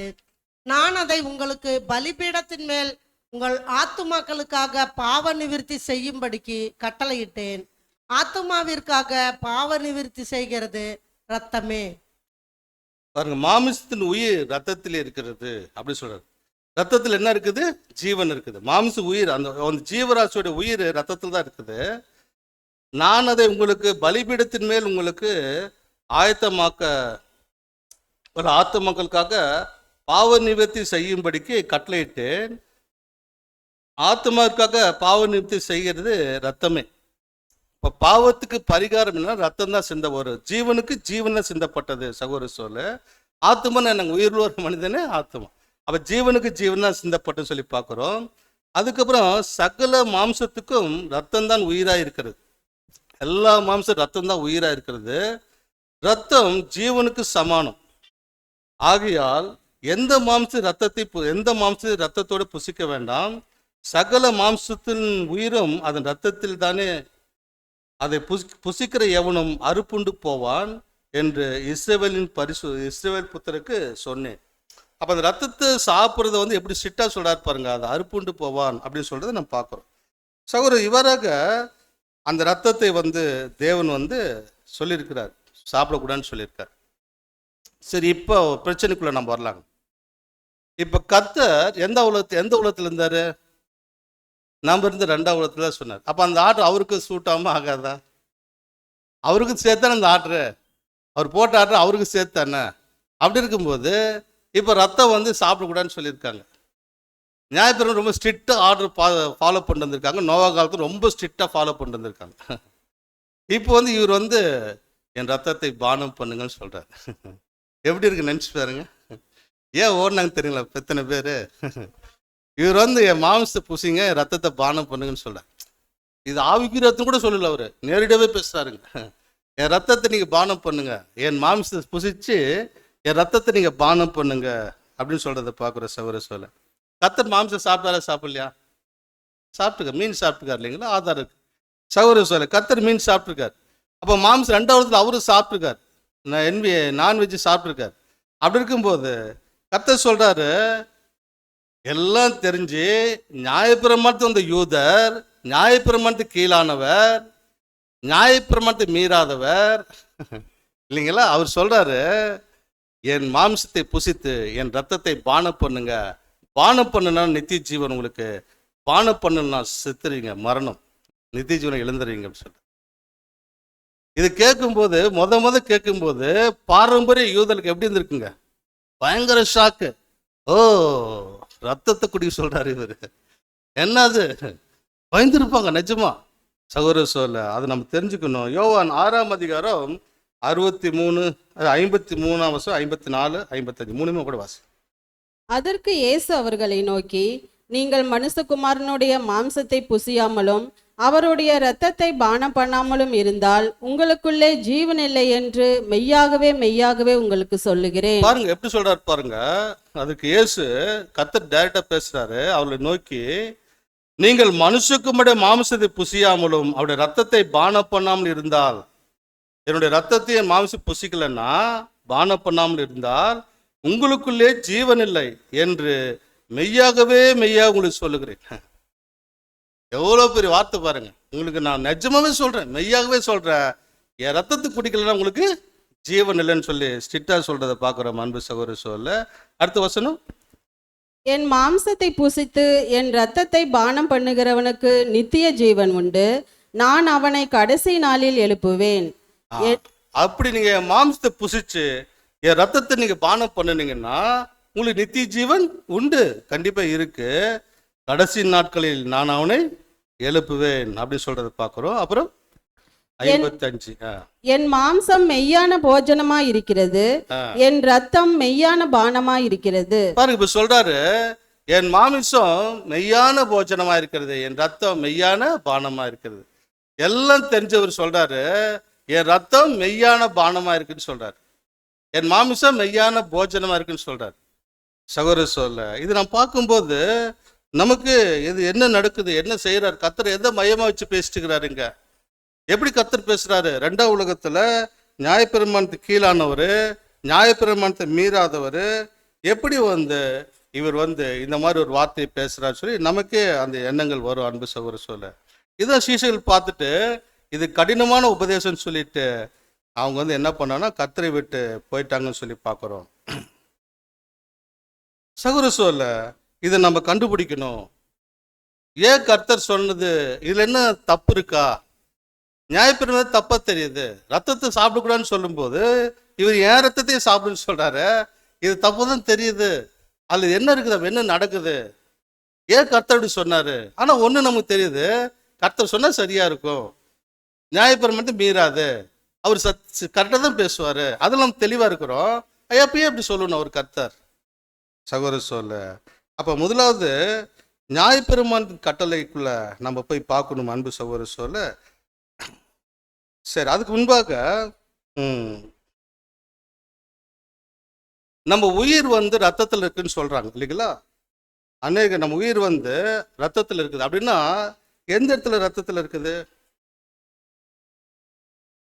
நம்ம உயிர் ரத்தத்தில் இருக்குது அப்படின்னு சொல்றோம். ரத்தத்தில் எந்த இடத்துல இருக்குது?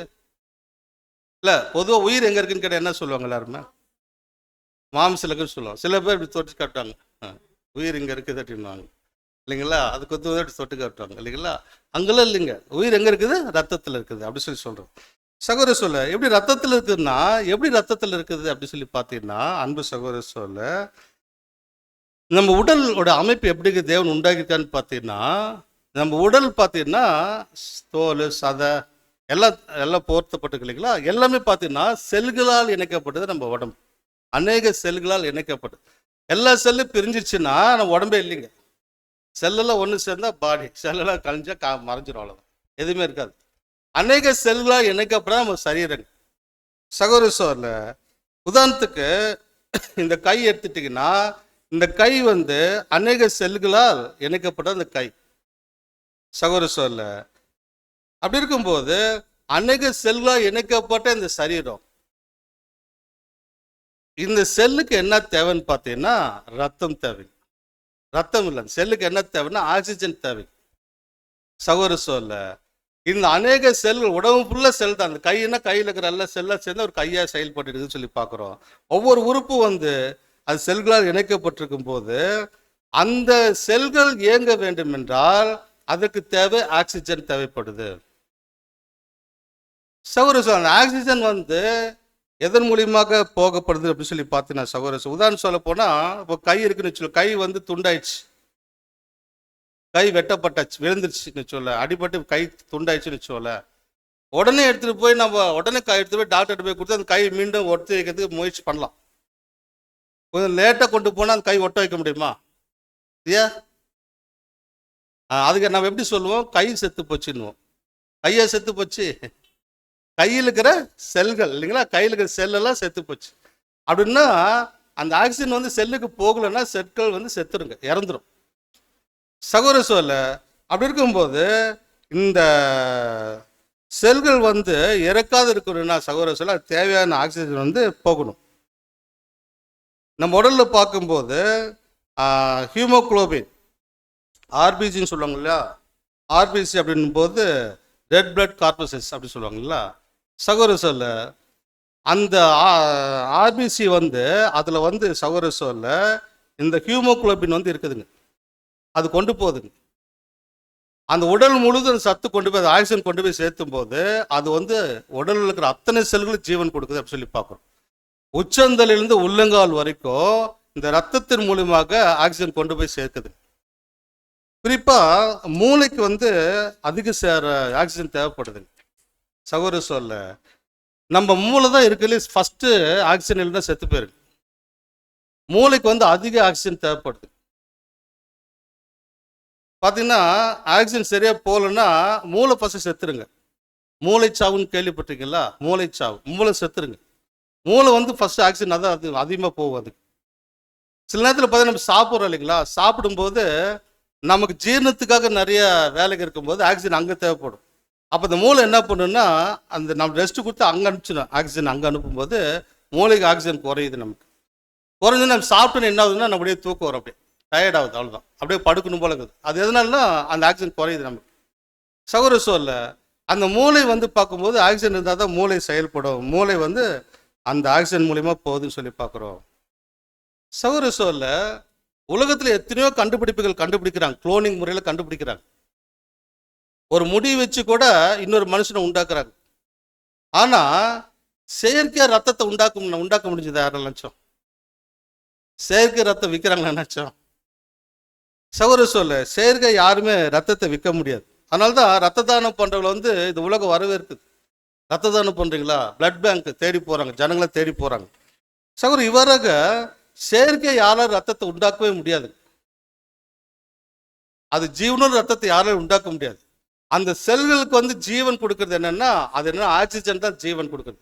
அது ரத்தத்தின் மூலியமா கொண்டு போய் சேர்த்தனால தான் ரத்தத்துல ஜீவன் இருக்கு அப்படின்னு சொல்றாங்க. சகோதர சொல்ல உடல் இருக்கிற அனைத்து உறுப்புகளுக்கும் செல்லுகளுக்கும் அந்த ஜீவன் வந்து ரத்தத்து மூலியமாக அந்த ஆக்சிஜன் போகுது அப்படின்னு சொல்லி பார்க்குறோம். இதை குறித்து 7ஆம் தூதன் எப்படி சொல்றான்னு பார்த்தீங்கன்னா, ரீபிரின்ஸ் நம்பர் 29, 29, 17 நினைவு கூறுதலின் தியானம் அந்த புத்தகத்தில் பார்க்கும்போது தமிழாக்கத்தில் வந்து பேஜ் நம்பர் 227. அதில் அந்த ஸ்லைடு மட்டும் ஃபர்ஸ்ட் ஸ்லைடு போடுங்க. இரத்தமானது இரத்த நாளங்களில் இருக்கும்போது ஜீவனை குறிக்கின்றது. ஆகவே அது சிந்தப்படுவது மரணத்தை குறிக்கும். ரத்தமானது ரத்த நாணல் இருக்கிறதுக்கு ஜீவனை குறிக்குது. அது சிந்தப்பட்டுச்சுன்னா மரணத்துக்கு போகுது. இப்போ ரத்தம் வெளியேறிச்சுன்னா என்ன இருங்க, நம்ம செத்துருவோம். ஒரு ஆக்சிடென்ட் ஆச்சு, பிளட் எல்லாம் வெளியில போயிடுச்சு, அங்கேயே ஜட்ஜ்மெண்ட் சொல்லிடலாம், இவர் பொழைக்கிறது கஷ்டம் அப்படின்னு சொல்லிடுறாரு. ஏன்னா பிளட் வெளியில போயிடுச்சு. சகோதர சொல் அதான் சிந்தப்படுது மரணத்தை குறிக்கும். அதோட முடியுதா? சரி. அதனாலதான் பார்க்கும்போது ரத்தம் வந்து ஃபர்ஸ்ட் மூளைக்கு போகணுங்க. மூளை போனதான் மூளை எல்லா இடமும் செயல்பட வைக்குதுங்க. அப்ப அதிகமான ஆக்சிஜன் மூளைக்கு தேவைப்படுது. ஒருத்தரை சாகடிக்குன்னா மூளைக்கு போற ரத்தத்தை கட் பண்ண முடிஞ்சிச்சுங்க. இப்போ மர்டர் பண்றாங்க இல்லைங்களா, எதை இருக்கிறானுங்க, கழுத்தறுத்துறாங்க இல்லைங்களா. கழுத்தறுத்துற என்ன இருங்க, பிளட் தலைக்கு ஏறாதுங்க, அவ்வளோதான், உடனே சாவுதான். கோழி இருக்கிறது, ஆடு இருக்கிறது எல்லாமே என்ன கழுத்தை தான் கை வைக்கிறாங்க. ஏன்னா மூளைக்கு ஆக்சிஜன் போல ஸ்டாப், ஆக்சிஜன் மூளை போல செத்துருங்க, அவ்வளோதாங்க. சகோதர சொல் அப்படி இருக்கும்போது அதனால தான் வந்து ஹெல்மெட் போடுன்னு சொல்றது. தலையில் அடிப்படாது பார்த்துக்கோங்கப்பா, பிளட்டு சிந்தா பார்த்துக்கோன்னு சொல்றதெல்லாம் பார்க்குறோம்.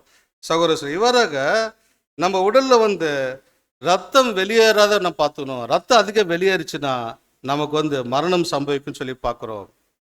சரி, அப்ப ரத்தம் வெளியேறினா மரணம் நமக்கு சம்பவிக்குதுன்னா ரத்தம் வெளியேறாத நிறைய பேர் சாகுறாங்களே, அவங்களுக்கு என்ன சொல்லலாங்க? ரத்தம் வெளியேறாத நிறைய பேர் சாகுறாங்க, அதான் நோய் வாய்ப்பட்டு சாகுறாங்க. அவங்க ரத்தம் வெளியில் போயிடுச்சா, அவங்களும் தான் சாகுறாங்க. அப்ப ரத்தம் தான் ஜீவன், ரத்தம் உள்ளதான் இருக்குது, ஏன் அவங்க சாகணும்? ரத்தத்துல ஜீவன் இருக்கு, கரெக்டு தானே? அதுல வெளியில சிந்துனா செத்துருவோன்னு சொல்றாங்க. ரத்தம் உள்ளே இருக்குது, ஏன் சாகணும்? அவங்க நோய் வாய்ப்பட்டு ஏன் சாகணும்? Very good. ரத்தம் கெட்டு போச்சு. அன்பு சகோதர சொல்ல ரெண்டுக்குமே ரத்தம் தாங்க காரணம். ரத்தம் வெளியே போன ஒன்று தான், ரத்தம் கெட்டு போனாலும் ஒன்று தாங்க. சகோதர சொல்ல கிருமிகள், நோய் தொற்று கிருமிகள் வந்து ஃபர்ஸ்ட் எதை பாதிக்குன்னா பிளட்டை தான் பாதிக்குது. ஒரு உயிரினத்தினுடைய ரத்தத்தை தான் பாதிக்குதுங்க அந்த நோய் தொற்று கிருமிகள். டாக்டர்கிட்ட போகிறோம், டாக்டர் எனக்கு ரொம்ப முடியல, உடம்பு முடியல, என்னமோ பண்ணுது அப்படின்னு போனால் டாக்டர் ஃபர்ஸ்ட் என்ன டெஸ்ட் எடுக்கிறாரு? Blood test. அதுக்கு பிளட் எடுத்து டெஸ்ட் பண்ணணும் அப்படின்னா இவருக்கு என்ன மாதிரி நோய் தொற்று இருக்குது கண்டுபிடிக்குதாங்க. இவருக்கு என்ன மாதிரி நோய் தொற்று கிருமி இவரை பிடிக்குது, ரத்தத்தில் கலந்துன்னு கண்டுபிடிக்குதாங்க. அது பாக்டீரியா, என்ன இது மலேரியாவா, டைஃபாய்டா இல்லைங்களா, பார்க்குறாங்க இல்லைங்களா. பிளட் டெஸ்ட் எடுத்து தான் பண்ணுறாங்க. இன்றைக்கி நிறைய பேர் நம்ம சொல்கிறோம் இல்லைங்களா, நாமளே கூட என்ன பண்ணுறாங்க, இப்போ ஏன்னா உடம்பு சரியில்லை பிளட் டெஸ்ட் பண்ணீங்களா அப்படின்னு கேட்குறோம் இல்லைங்களா. சகோதர சொல்ல அப்போ அந்த பிளட்டில் வந்து அந்த அந்த ரத்த கிருமிகள் வந்து, அதாவது நோய் கிருமிகள் வந்து ஈஸியாக அட்டாக் ஆகுது நம்ம பார்க்குறோம். சகோதர சொல்ல இதனால ஒரு மனிதன் வந்து வியாதி வந்து மறிக்கிறான்னு சொல்லி பார்க்குறோம். அப்போ அந்த ரத்தம் தான் ஒரு மரணத்துக்கு காரணமாக இருக்குது. ஒரு மனுஷனுக்குள்ள ரத்தத்தில் ஜீவன் இருக்குது, ஆக்சிஜன் போகுது, அந்த ரத்தம் எல்லா இடமும் பாயணும், உச்சந்திலேருந்து உள்ளங்கால் வரைக்கும் பாயணும். ரத்தம் பாயாத இடமெல்லாம் பாயலன்னா மரணம். பாட்டு கூட ரத்த பாயல என்ன இருங்க, அதுவும் சாவதானம் உருவாகும். அப்போ ரத்தம் எல்லா இடமும் போகணுங்க, ரத்தம் போகணும் மரணம் நடக்குது அப்படின்னு சொல்லி தெரியுது. அப்படி இருக்கும்போது அன்பந்த சகோதர சொல்ல இந்த ரத்தம் வந்து எல்லா இடமும் போய் சேரணும், ஃப்ளோ கரெக்டாக போகணும், ஸ்பீடாக போகணும். இதுக்கு தடையெல்லாம் இருக்கக்கூடாது, ரத்த ஃப்ளோ நல்லா இருக்கணுங்க. அப்படி இருக்கும்போது சகோதர சொல்ல எப்படி ரத்த ஃப்ளோ போகுது? இங்க இருக்கிற தலைக்கு கீழே வரைக்கும் ரத்தம் எல்லாரும் சீராக பாயணும். யார் அதை பிடிச்சி தள்ளி விடுறா? ஹார்ட். வெரி குட், ஹார்ட் இல்லைங்களா? சகோதர சொல்ல இருதயம் தான். அது எப்படி இருதயம் வந்து அப்படி தள்ளுது? இருதயத்துக்கு வேலை என்னங்க? பம்பிங் இல்லைங்களா? ப்ரெஷர் கொடுக்குது. உதாரணம் சொல்ல போனால் இப்போ உடம்பு சரியில்லாத குளுக்கோஸ் ஏற்றுறாங்க. குளுக்கோஸ் ஏற்றும் போது அந்த நீடில் சொருனோடனே குளுக்கோஸ் இறங்கிடுதா? இறங்காது. லைட்டாக ஒரு அவ்வளோதான். குளுக்கோஸ் இறங்குன்னு என்ன பண்ணணுங்க? அந்த பாட்டில் ஒரு ஊசி சொருவாங்க. ஊசி சொருனோடனே உள்ள காற்று உள்ளே போகும்.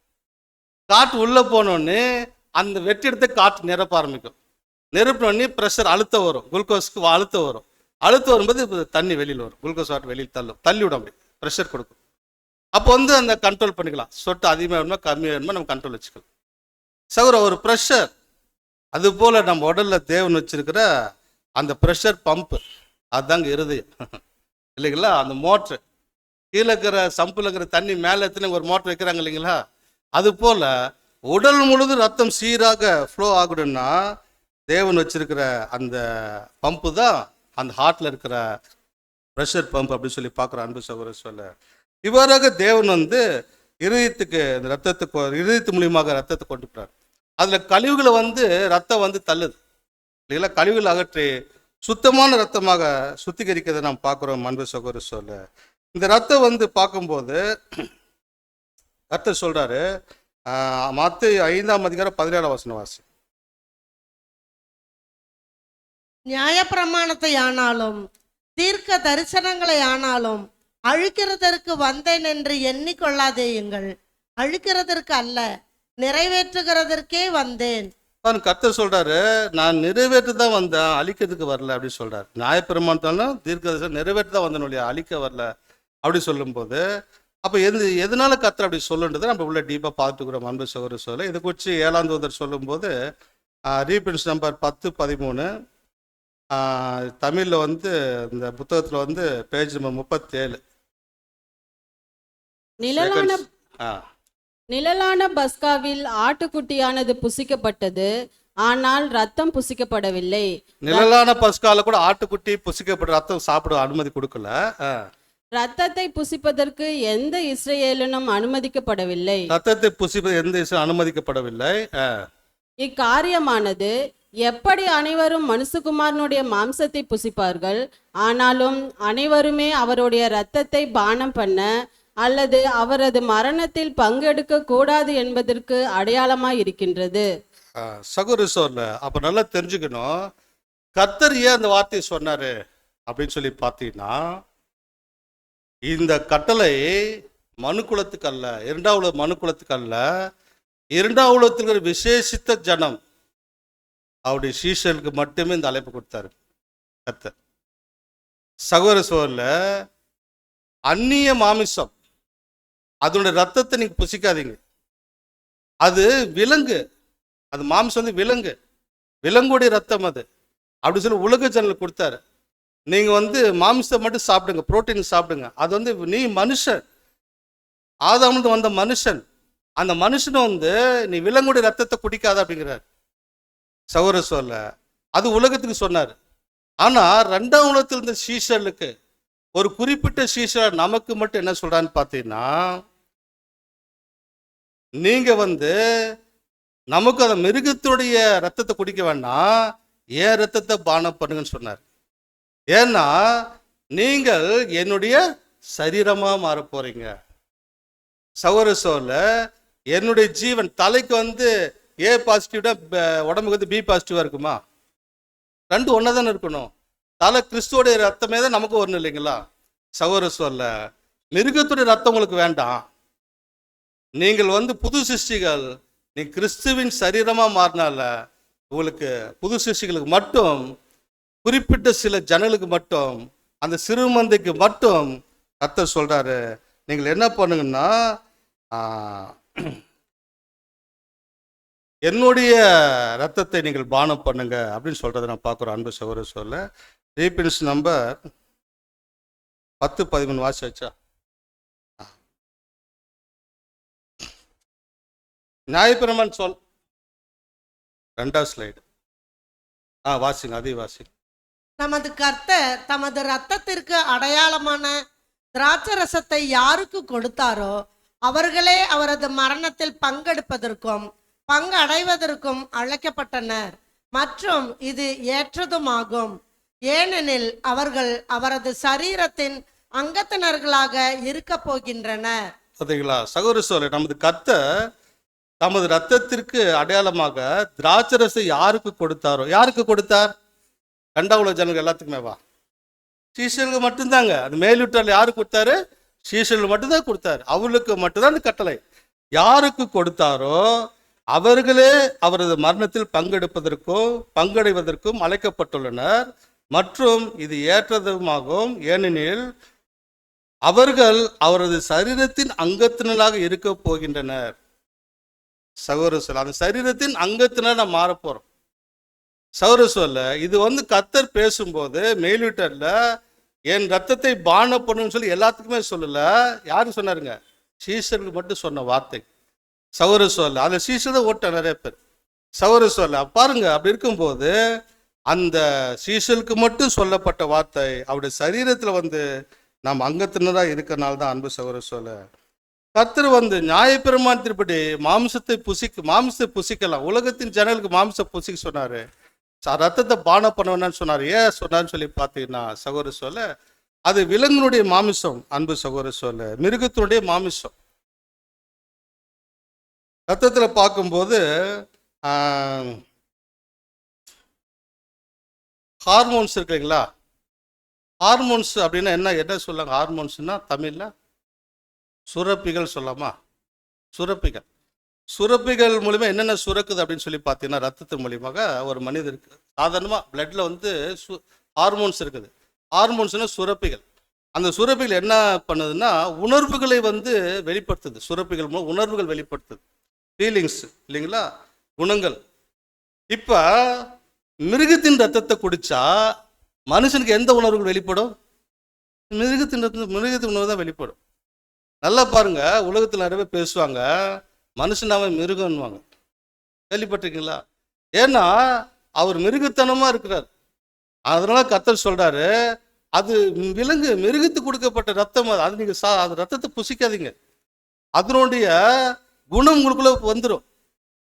நீங்க மாமிசத்தை மட்டும் சாப்பிடுங்க. அது புரோட்டீனுக்கு கொடுக்க மாமிசம் மட்டும் சாப்பிடுங்க. ரத்தத்தை நீங்க சாப்பிடாதீங்க அப்படின்னு சொல்றது காரணம் அதுதான். அன்பு சகோதர சொல்ல, அது அந்நிய மாமிசம். அது நம்பல. அது ஒரு விலங்கு, ஒரு அந்நிய மாமிசம். அப்படி இருக்கும்போது அதனுடைய ரத்தத்தை நீங்க பானம் பண்ண வேண்டாம்னு சொல்றதுக்கு அதான் காரணம். அன்பு சகோதர சொல்ல, தென்னாப்பிரிக்காலாம் பார்த்தீங்கன்னா, தென்னாப்பிரிக்கா ஜனங்கள் அதிகமாக பார்த்தீங்கன்னா அவங்களே பார்த்தீங்கன்னா நல்லா மிருகம் மாதிரி தான் செயல்படுவாங்க. பார்த்துருக்கீங்களா? சவுத் ஆப்பிரிக்கன்ஸ் அவங்க பார்த்தீங்கன்னா அதிகமாக யூஸ் பண்ணுறது பிளட்டு தாங்க. ஒரு சவுத் ஆப்பிரிக்காலேருந்து ஒரு நண்பர் வந்திருந்தார். அவர் சொன்னாருங்க, பால் கொடுத்தாங்களாம். பால் கொடுத்து பால் டம்ளரில் வாங்கிட்டு பக்கத்து இருக்கிற மாட்டில் ஊசியில் குத்தி அப்படியே ரத்தத்தை பிடிக்கிறாங்களாம். உயிரோடு இருக்கிற மாட்டில் அந்த பாலில் ரத்தம் கலக்கி அப்படியே குடிக்கிறாங்களாம்.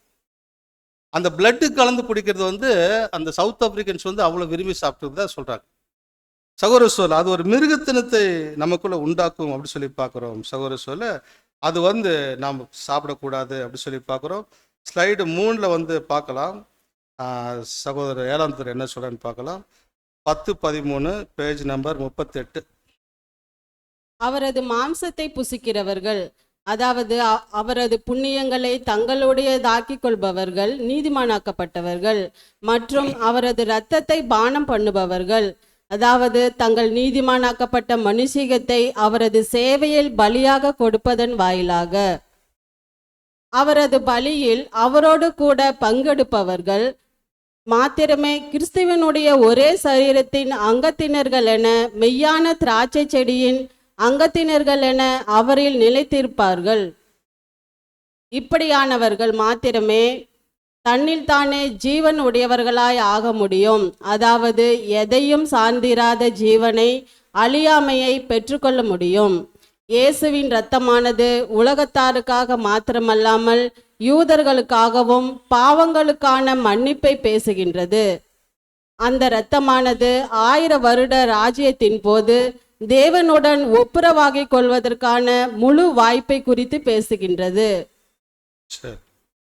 அவரது மாமிசத்தை புசிக்கிறவர்கள் அவரது புண்ணியங்களை அவருடைய புண்ணியங்களை தங்களுடையதாக்கி கொண்டவர்கள் நீதிமானாக்கப்பட்டவர்கள்.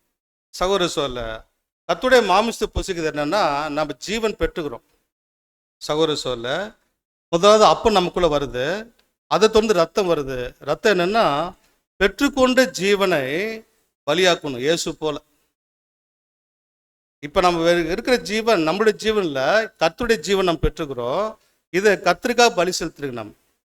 அன்பு சகோதர சொல்ல அதான் சொல்லப்படுது, அவரது ரத்தத்தை பானம் பண்ணுபவர்கள் தங்கள் நீதிமானாக்கப்பட்ட மனுஷீகத்தை அவரது சேவையின் பலியாக கொடுப்பதின் வாயிலாக. இந்த மனுஷீகத்தை நம்ம பலியின் வாழ்க்கையில அர்ப்பணிக்கிறது மூலியமா தான் பலி செலுத்துறோம். அன்பு சகோதர சேவையின் பலியாக கொடுப்பதின் வாயிலாக 7ஆம் தூதர் சொல்றாருங்க, எவ்வளவு அழகா சொல்றாரு பாருங்க. கொடுப்பதின் வாயிலாக அவரது பலியில் அவரோடு கூட பங்கெடுப்பவர்கள் மாத்திரமே கிறிஸ்துடைய ஒரே சரீரத்தில் அங்கத்தினர்கள் என மெய்யான திராட்சை செடி அங்கத்தினர். இதுல யாரு கலந்துக்கிறாங்களோ அவங்க தான் சீஷர்கள், அவங்களுக்கு மட்டும் தான் இந்த வாய்ப்பு.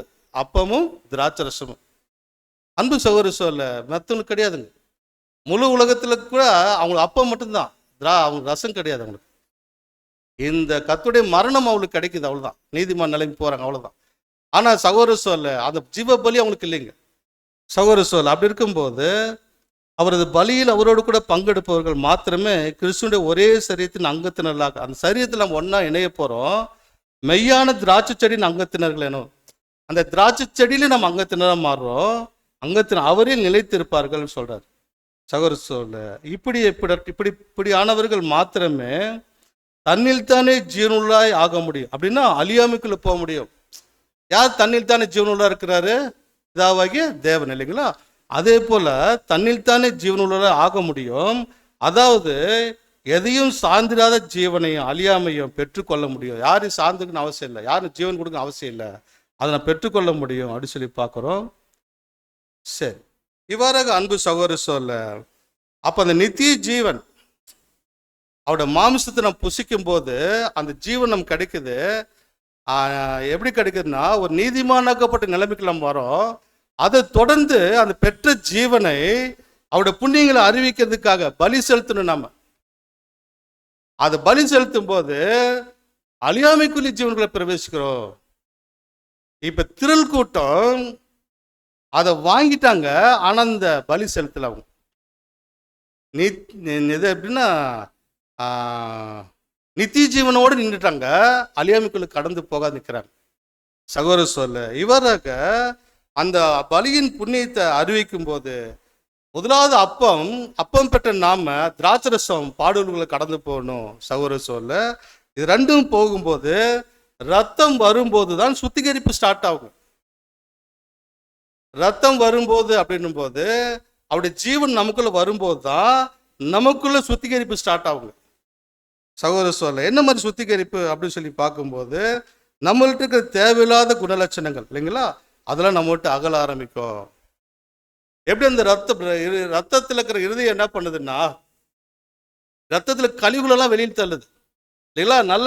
நல்ல ரத்தத்தெல்லாம் அந்த செல்கள் ஜீவன் ஆக்சிஜனோட அனுப்பிச்சு வைக்குது, இல்லைங்களா? அது போல அந்த ரத்தம் இயேசுவின் ரத்தம் நமக்குள்ள பிரவேசிக்கும் போது அது என்ன பண்ணுதுன்னு பார்த்தீங்கன்னா நம்மளை சுத்திகரிக்கிற வேலையை செய்யுது அப்படி சொல்லி பார்க்குறோம். சகோதர சொல்ல இதை நம்ம பாவங்களை அறிக்கையிட்டு சகோதர சொல்ல நம்ம தேவன்ட்டு நம்ம பாவங்களை அறிக்கையிடணும் அப்படி சொல்லி பார்க்குறோம். யாருக்கு அந்த ரத்தம் சுத்திகரிக்கப்படுதோ அவர்கள் ஆட்டோமேட்டிக்காக அவங்களோட உணர்வு எப்படி வரும்னா தாங்கள் செய்கிற தவறுகளை சுட்டி காட்டப்படும் அவங்களுக்கு.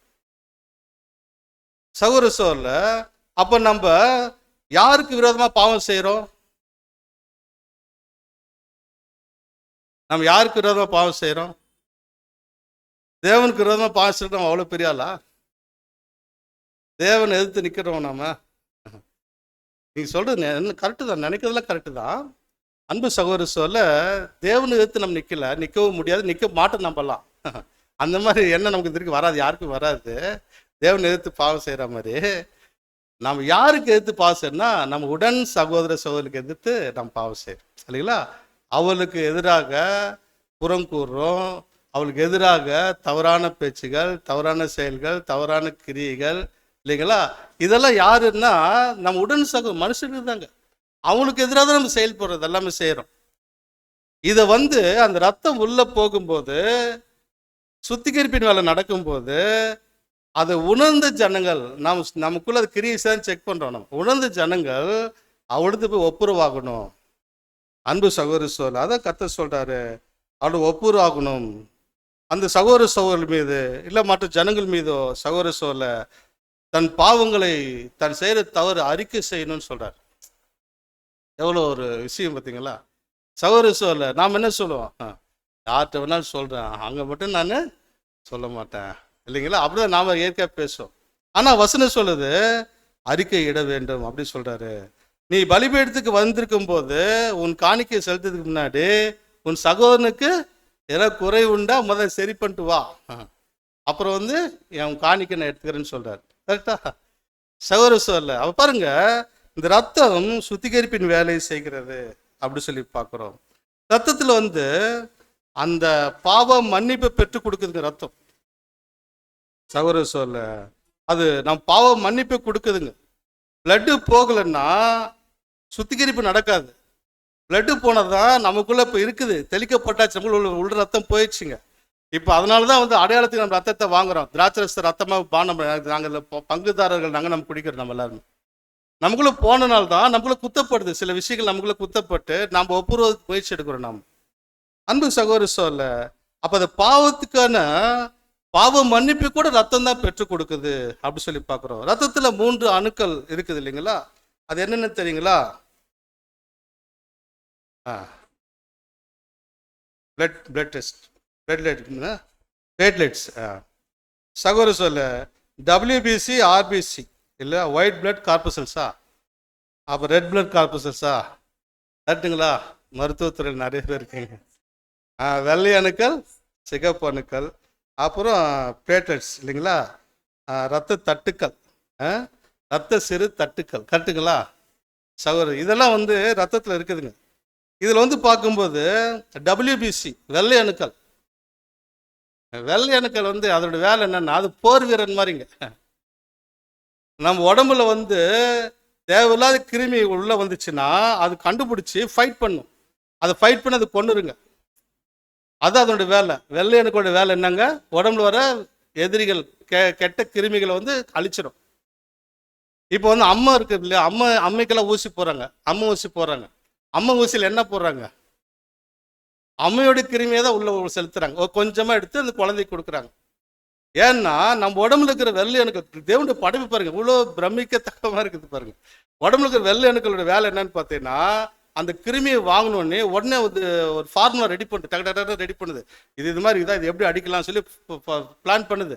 பிளான் பண்ணி அதை அடிச்சிச்சு, அது சாகடிச்சிச்சு. அது ஒரு ஃபைட் நடக்குதுங்க. அந்த அம்மையோட கிருமியோட அந்த குழந்தைக்கு அம்மை ஊசி போட்டோடனே அந்த அம்மை கிருமியோட இந்த வெள்ளை அணுக்கள் சண்டை போடுதுங்க. அந்த சண்டை போடுற நேரத்தில் அந்த குழந்தைக்கு காய்ச்சல் வந்துடும். அதுக்கு எது சாப்பாடுலாம் கொடுத்து அது நல்லா வயிறு முட்டை அம்மாலாம் ஊட்டிடுவாங்க இல்லைங்களா? நீ சாப்பிட்டே ஆகணும்னு சொல்லி ஊட்டிடுவாங்க இல்லைங்களா? அந்த மாதிரி கொடுத்துட்டு அது குழந்தைக்கு ஜீரணம் பண்ணுறதுக்கு நிறைய அதுக்கு டைம் ஆகுது, அதிகமாக செலுக்கும் இல்லைங்களா?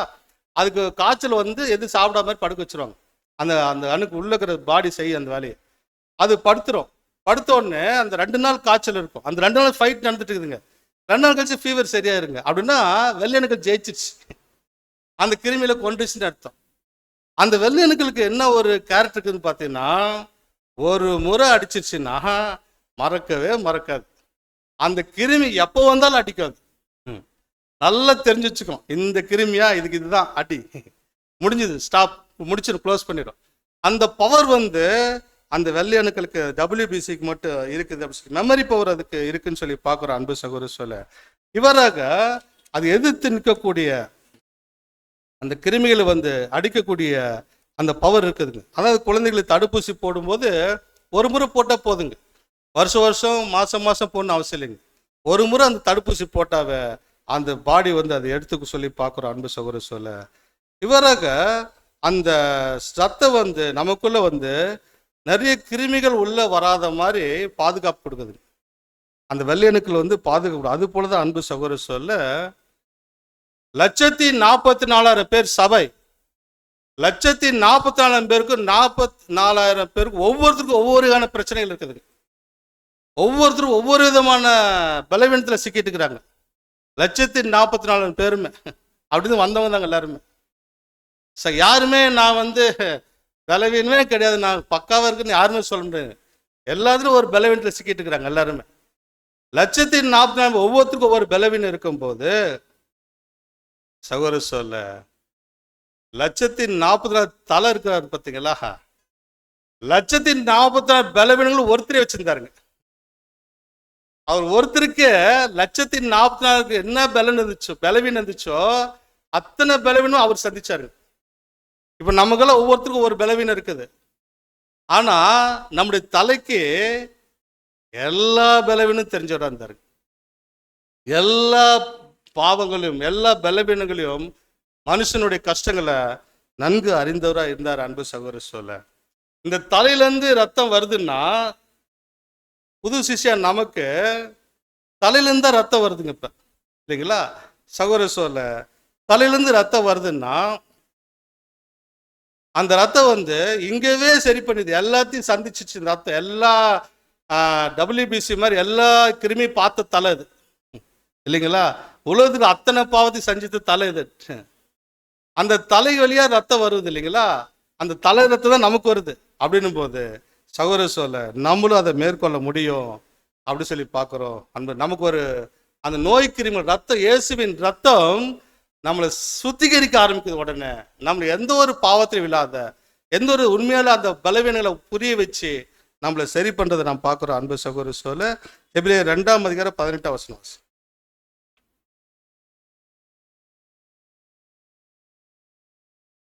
ஆதலால் அவர் தாமே சோதிக்கப்பட்டு பாடுபட்டதினாலே அவர் சோதிக்கப்படுகிறவர்களுக்கு உதவி செய்ய வல்லவராய் இருக்கிறார்.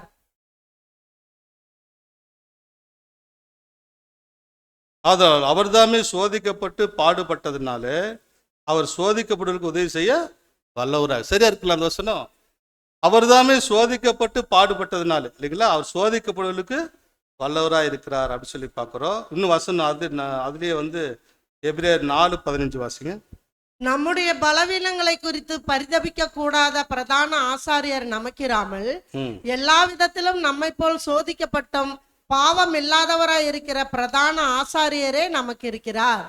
நம்முடைய பலவீனங்களை குறித்து பரிதபிக்க கூடாத பிரதான ஆசாரியர் நமக்கு இராமல், ஐயோ இப்படி ஆயிடுச்சே, என்ன பண்றது, என்ன பண்ணுங்களோ தெரியலையே, மனுஷன் சொல்றான் இல்லைங்களா, இந்த மாதிரி எனக்கு ஆயிடுச்சுங்க, ஐயோ என்னங்க பண்ண போறீங்க, இப்படி ஆயிடுச்சுங்களே அப்படின்னு பரிதபிக்கிறாங்க. ஆனா நமக்கு ஹெல்ப் பண்ண முடியாது அவங்களால. அப்படி அவர் இல்லை.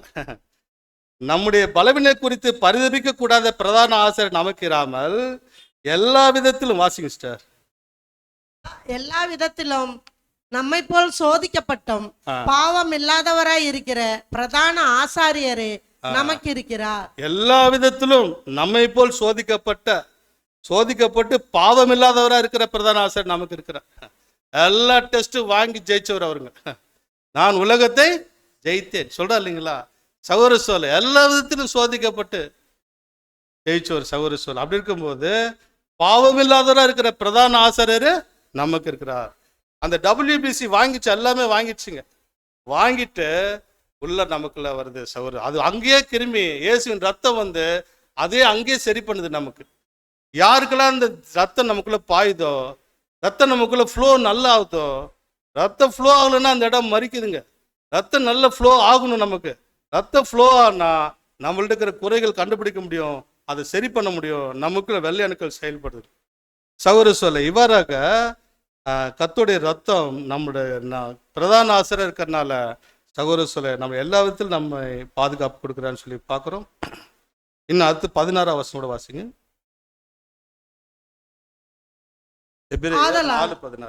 ஆதலால் நாம் இரக்கத்தை பெறவும் ஏற்ற சமயத்தில் சகாயம் செய்யும் கிருபையை அடையவும் தைரியமாய் கிருபாசன தண்டையிலே சேர கடவும்.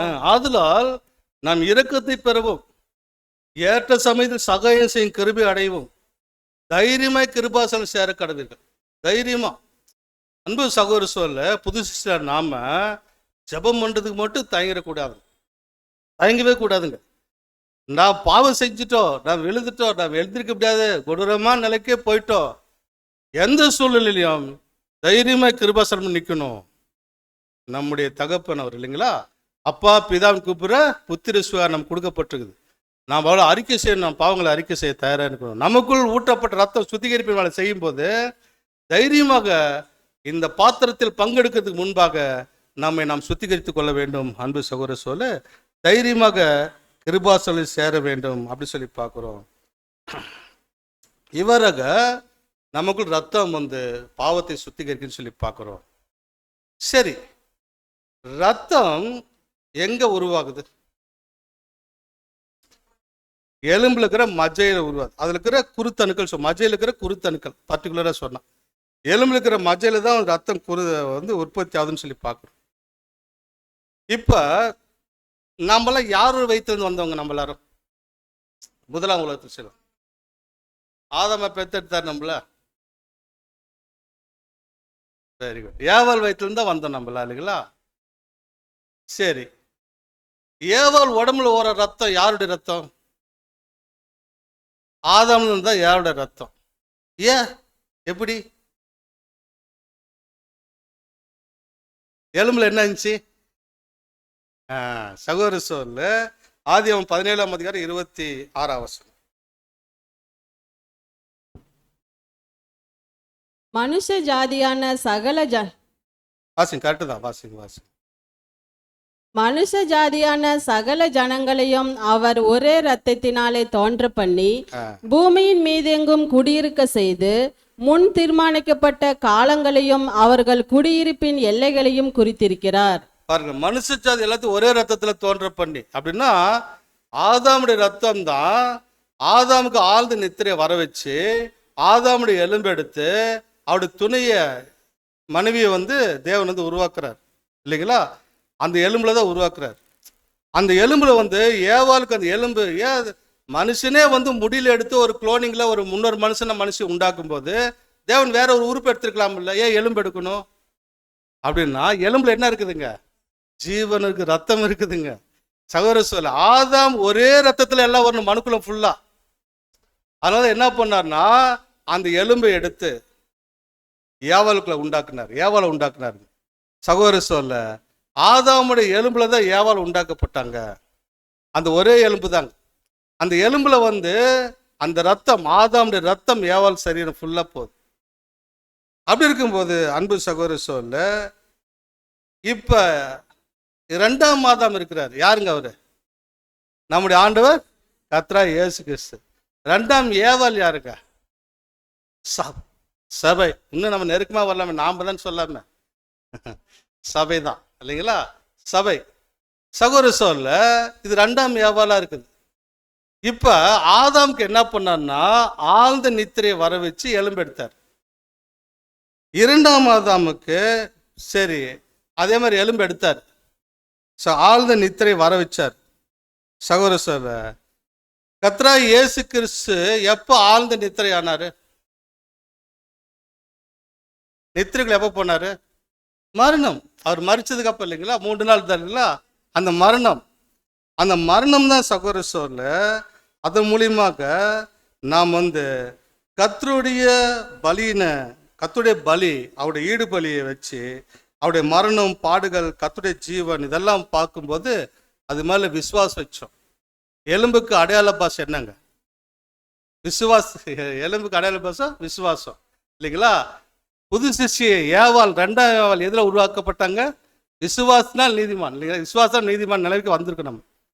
சகோதர சொல்ல அதே எலும்பு தான் கர்த்தருடைய மரணம் அந்த எலும்பு எடுத்துச்சுங்க.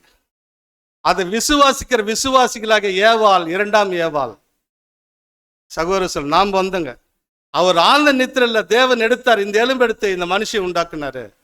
நாமங்க அந்த ரத்தம் இப்ப சொல்றார் கர்த்தர் சொல்றார் தன்னுடைய சீஷையில பார்த்து, என் ரத்தத்தை பானம் பண்ணுங்கள். சரியா இருக்கா? வேற யாரும் பானம் பண்ணக்கூடாது. மனுஷன் சொல்றா, நீ மிருகத்தின் ரத்தத்தை குடிக்காதப்பா, நீ மனுஷன் ரத்தத்தை, மனுஷன்னா மாம்சம் மட்டும் சாப்பிட போதுன்னு. ஆனா இந்த இடத்துல சீஷருக்கு மட்டுமே கொடுத்த கட்டளை என்னன்னா, எல்லாத்துக்கும் அல்ல, நீ என்னுடைய சரீர அங்கமா மாறப்போற, நீ என் தலைக்கு என்ன ரத்தம் உனக்கு வரணும், இல்லைங்களா? அதனால நீ என்னுடைய சரீரனால என் ரத்தத்தை பானம் பண்ணுன்னு சொன்னாரு. அன்பு சகோதர சொல்ல எபிரேயர் 12ஆம் அதிகாரம் 24ஆம் வசனம். புது உடன்படிக்கையின் மத்தியஸ்தராகிய இயேசுவின் இடத்திற்கும் ஆபேலனுடைய இரத்தம் பேசினதை பார்க்கிலும் நன்மையானவைகளை பேசுகிற இரத்தமாகிய தெளிக்கப்படும் இரத்தத்தின் இடத்திற்கும் வந்து சேர்ந்தீர்கள். சகோதர சொல்ல பாருங்க, புது உடன்படிக்கையின் மத்தியஸ்தராகிய இயேசுவிடத்திற்கும் ஆபேலின் ரத்தம் பேசினதை பார்க்கலாம் நன்மையானவர்களை பேசுகிற ரத்தமாகிய தெளிக்கப்பட்ட ரத்தத்திற்கு வந்து ஆபேலுடைய ரத்தத்தை பேசினதை பார்க்கலாம் நன்மையானவர்களை பேசுகிற ரத்தமாகிய தெளிக்கப்பட்ட ரத்தத்திற்கு வந்து சேர்ந்தீர்கள் சொல்றார். ஆபேலுடைய ரத்தம் கூக்குரலிட்டது. என்னன்னு சொல்லியிருக்கோம்? என்னை கொன்னுட்டான், அவனை விடாதீங்க, அவனை கொல்லுன்னு சொல்லியிருக்க. ரத்தம் கூக்குரலிட்டு இருக்குது. தேவன் சொல்றாரு, காயின் என்ன பண்ற, ஆபேல் ரத்தம் என்ன கூப்பிடுதுன்னு சொல்றாரு இல்லைங்களா? கூக்குரலிடுது. அது என்ன பழிவங்க தான் கேட்டிருக்குது, என்னை கொன்னுட்டான் பாருங்க அப்படின்னு சொல்லி ஆபேல் ரத்தம் கூக்குரலிட்டு இருக்கும். ஆனா அந்த ரத்தத்துக்கு நீங்க வரல, அதை பேசினதை பார்க்கலாம் நன்மையானவர்களை பேசுகிற இயேசுவின் ரத்தம் அப்படின்னு என்னன்னா, அவரை குத்தி கொன்னவர்களும் பிழைக்க வேண்டும் பேசுற இயேசுவின் ரத்தத்துக்கு நம்ம வந்திருக்கிறோம். யாரெல்லாம் அவர் குத்தி கொன்னாங்களோ அவர்களும் ஜீவன் பெற வேண்டும் நினைக்கிற அந்த ரத்தத்துக்கு நம்மள வந்திருக்கிறோம். அன்பு சகோதர சொல், அந்த இயேசுவின் ரத்தத்துக்குள்ள நம்ம உள்ள பிரவேசிக்கிறோம்.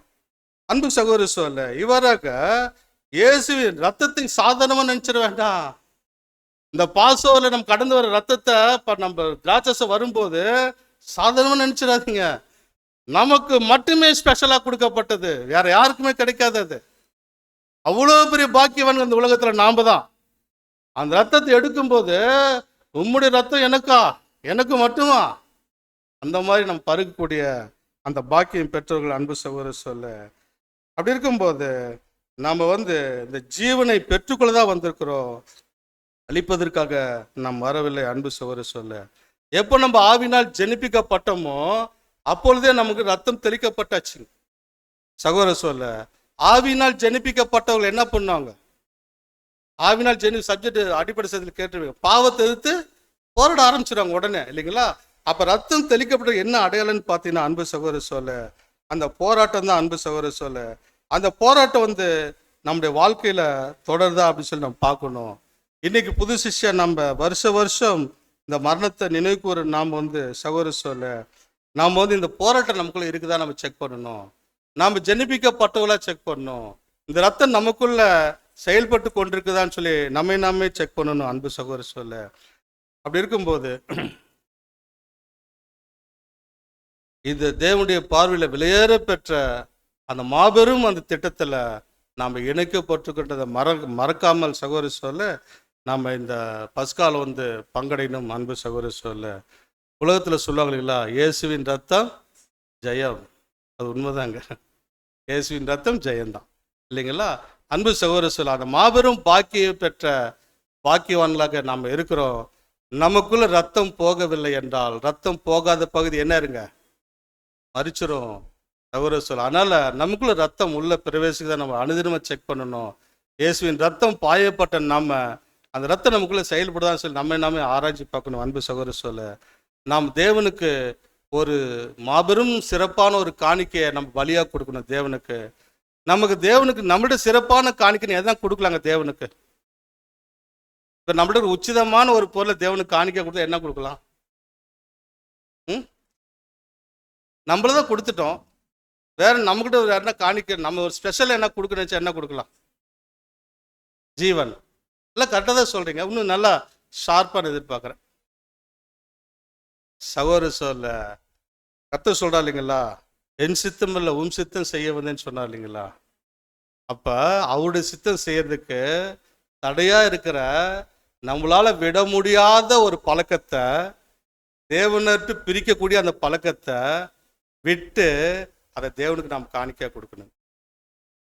சகோதர சொல்ல, எதை நம்ம போராடிட்டு அதை தேவன் நம்ம பிரிச்சு வச்சுட்டு இருக்குதோ அதை விடுறதுக்கு நம்ம தயாராகணும். சகோதர, அதை விட்டு நம்ம தேவனுக்கு காணிக்கையா கொடுக்கணும். அதை சகோதர சொல்ல, அதுதான் பார்க்கும்போது தேவன் நம்ம செய்யற மாபெரும் விஷயம். அதை கர்த்தர் சொன்னார்ல, என் சித்தம் அல்ல உன் சித்தம் செய்ய வந்தேன். நீங்க என்ன விரும்புறீங்களோ அது மாதிரி நம்ம மாற போறோம் தேவனே இல்லைங்களா? அது போல அன்பு சகோதர சொல்ல, இந்த ரத்தம் நமக்குள்ள கிரியை செய்யும் போது நாமளும் தேவனுடைய பார்வையில் வெளியேறப்பட்ட அந்த நிலைமைக்கு நாமளும் பிரவேசிக்கணும். நாமளும் அழியாமைக்குள்ள பிரவேசிக்கணும். சகோதர சொல்ல நாம் நித்திய ஜீவனுக்கு சொந்தக்காரர்கள் அல்ல, நாம் அழியாமைக்கு சொந்தக்காரர்கள். அதனால நாம் பெற்றுக்கொண்ட ஜீவனை பலியின் வாழ்க்கை மூலியமாக அதை செலவழித்து நாம் தேவனிடத்தில் அந்த அழியாமை பெற்றுக்கொள்ள வேண்டும். அன்பு சகோதர சொல்ல பொறுமெடுக்கட்டவங்க அனைவரையும் தேவன் தான் ஆசீர்வதிப்பாராக. ஆமென்.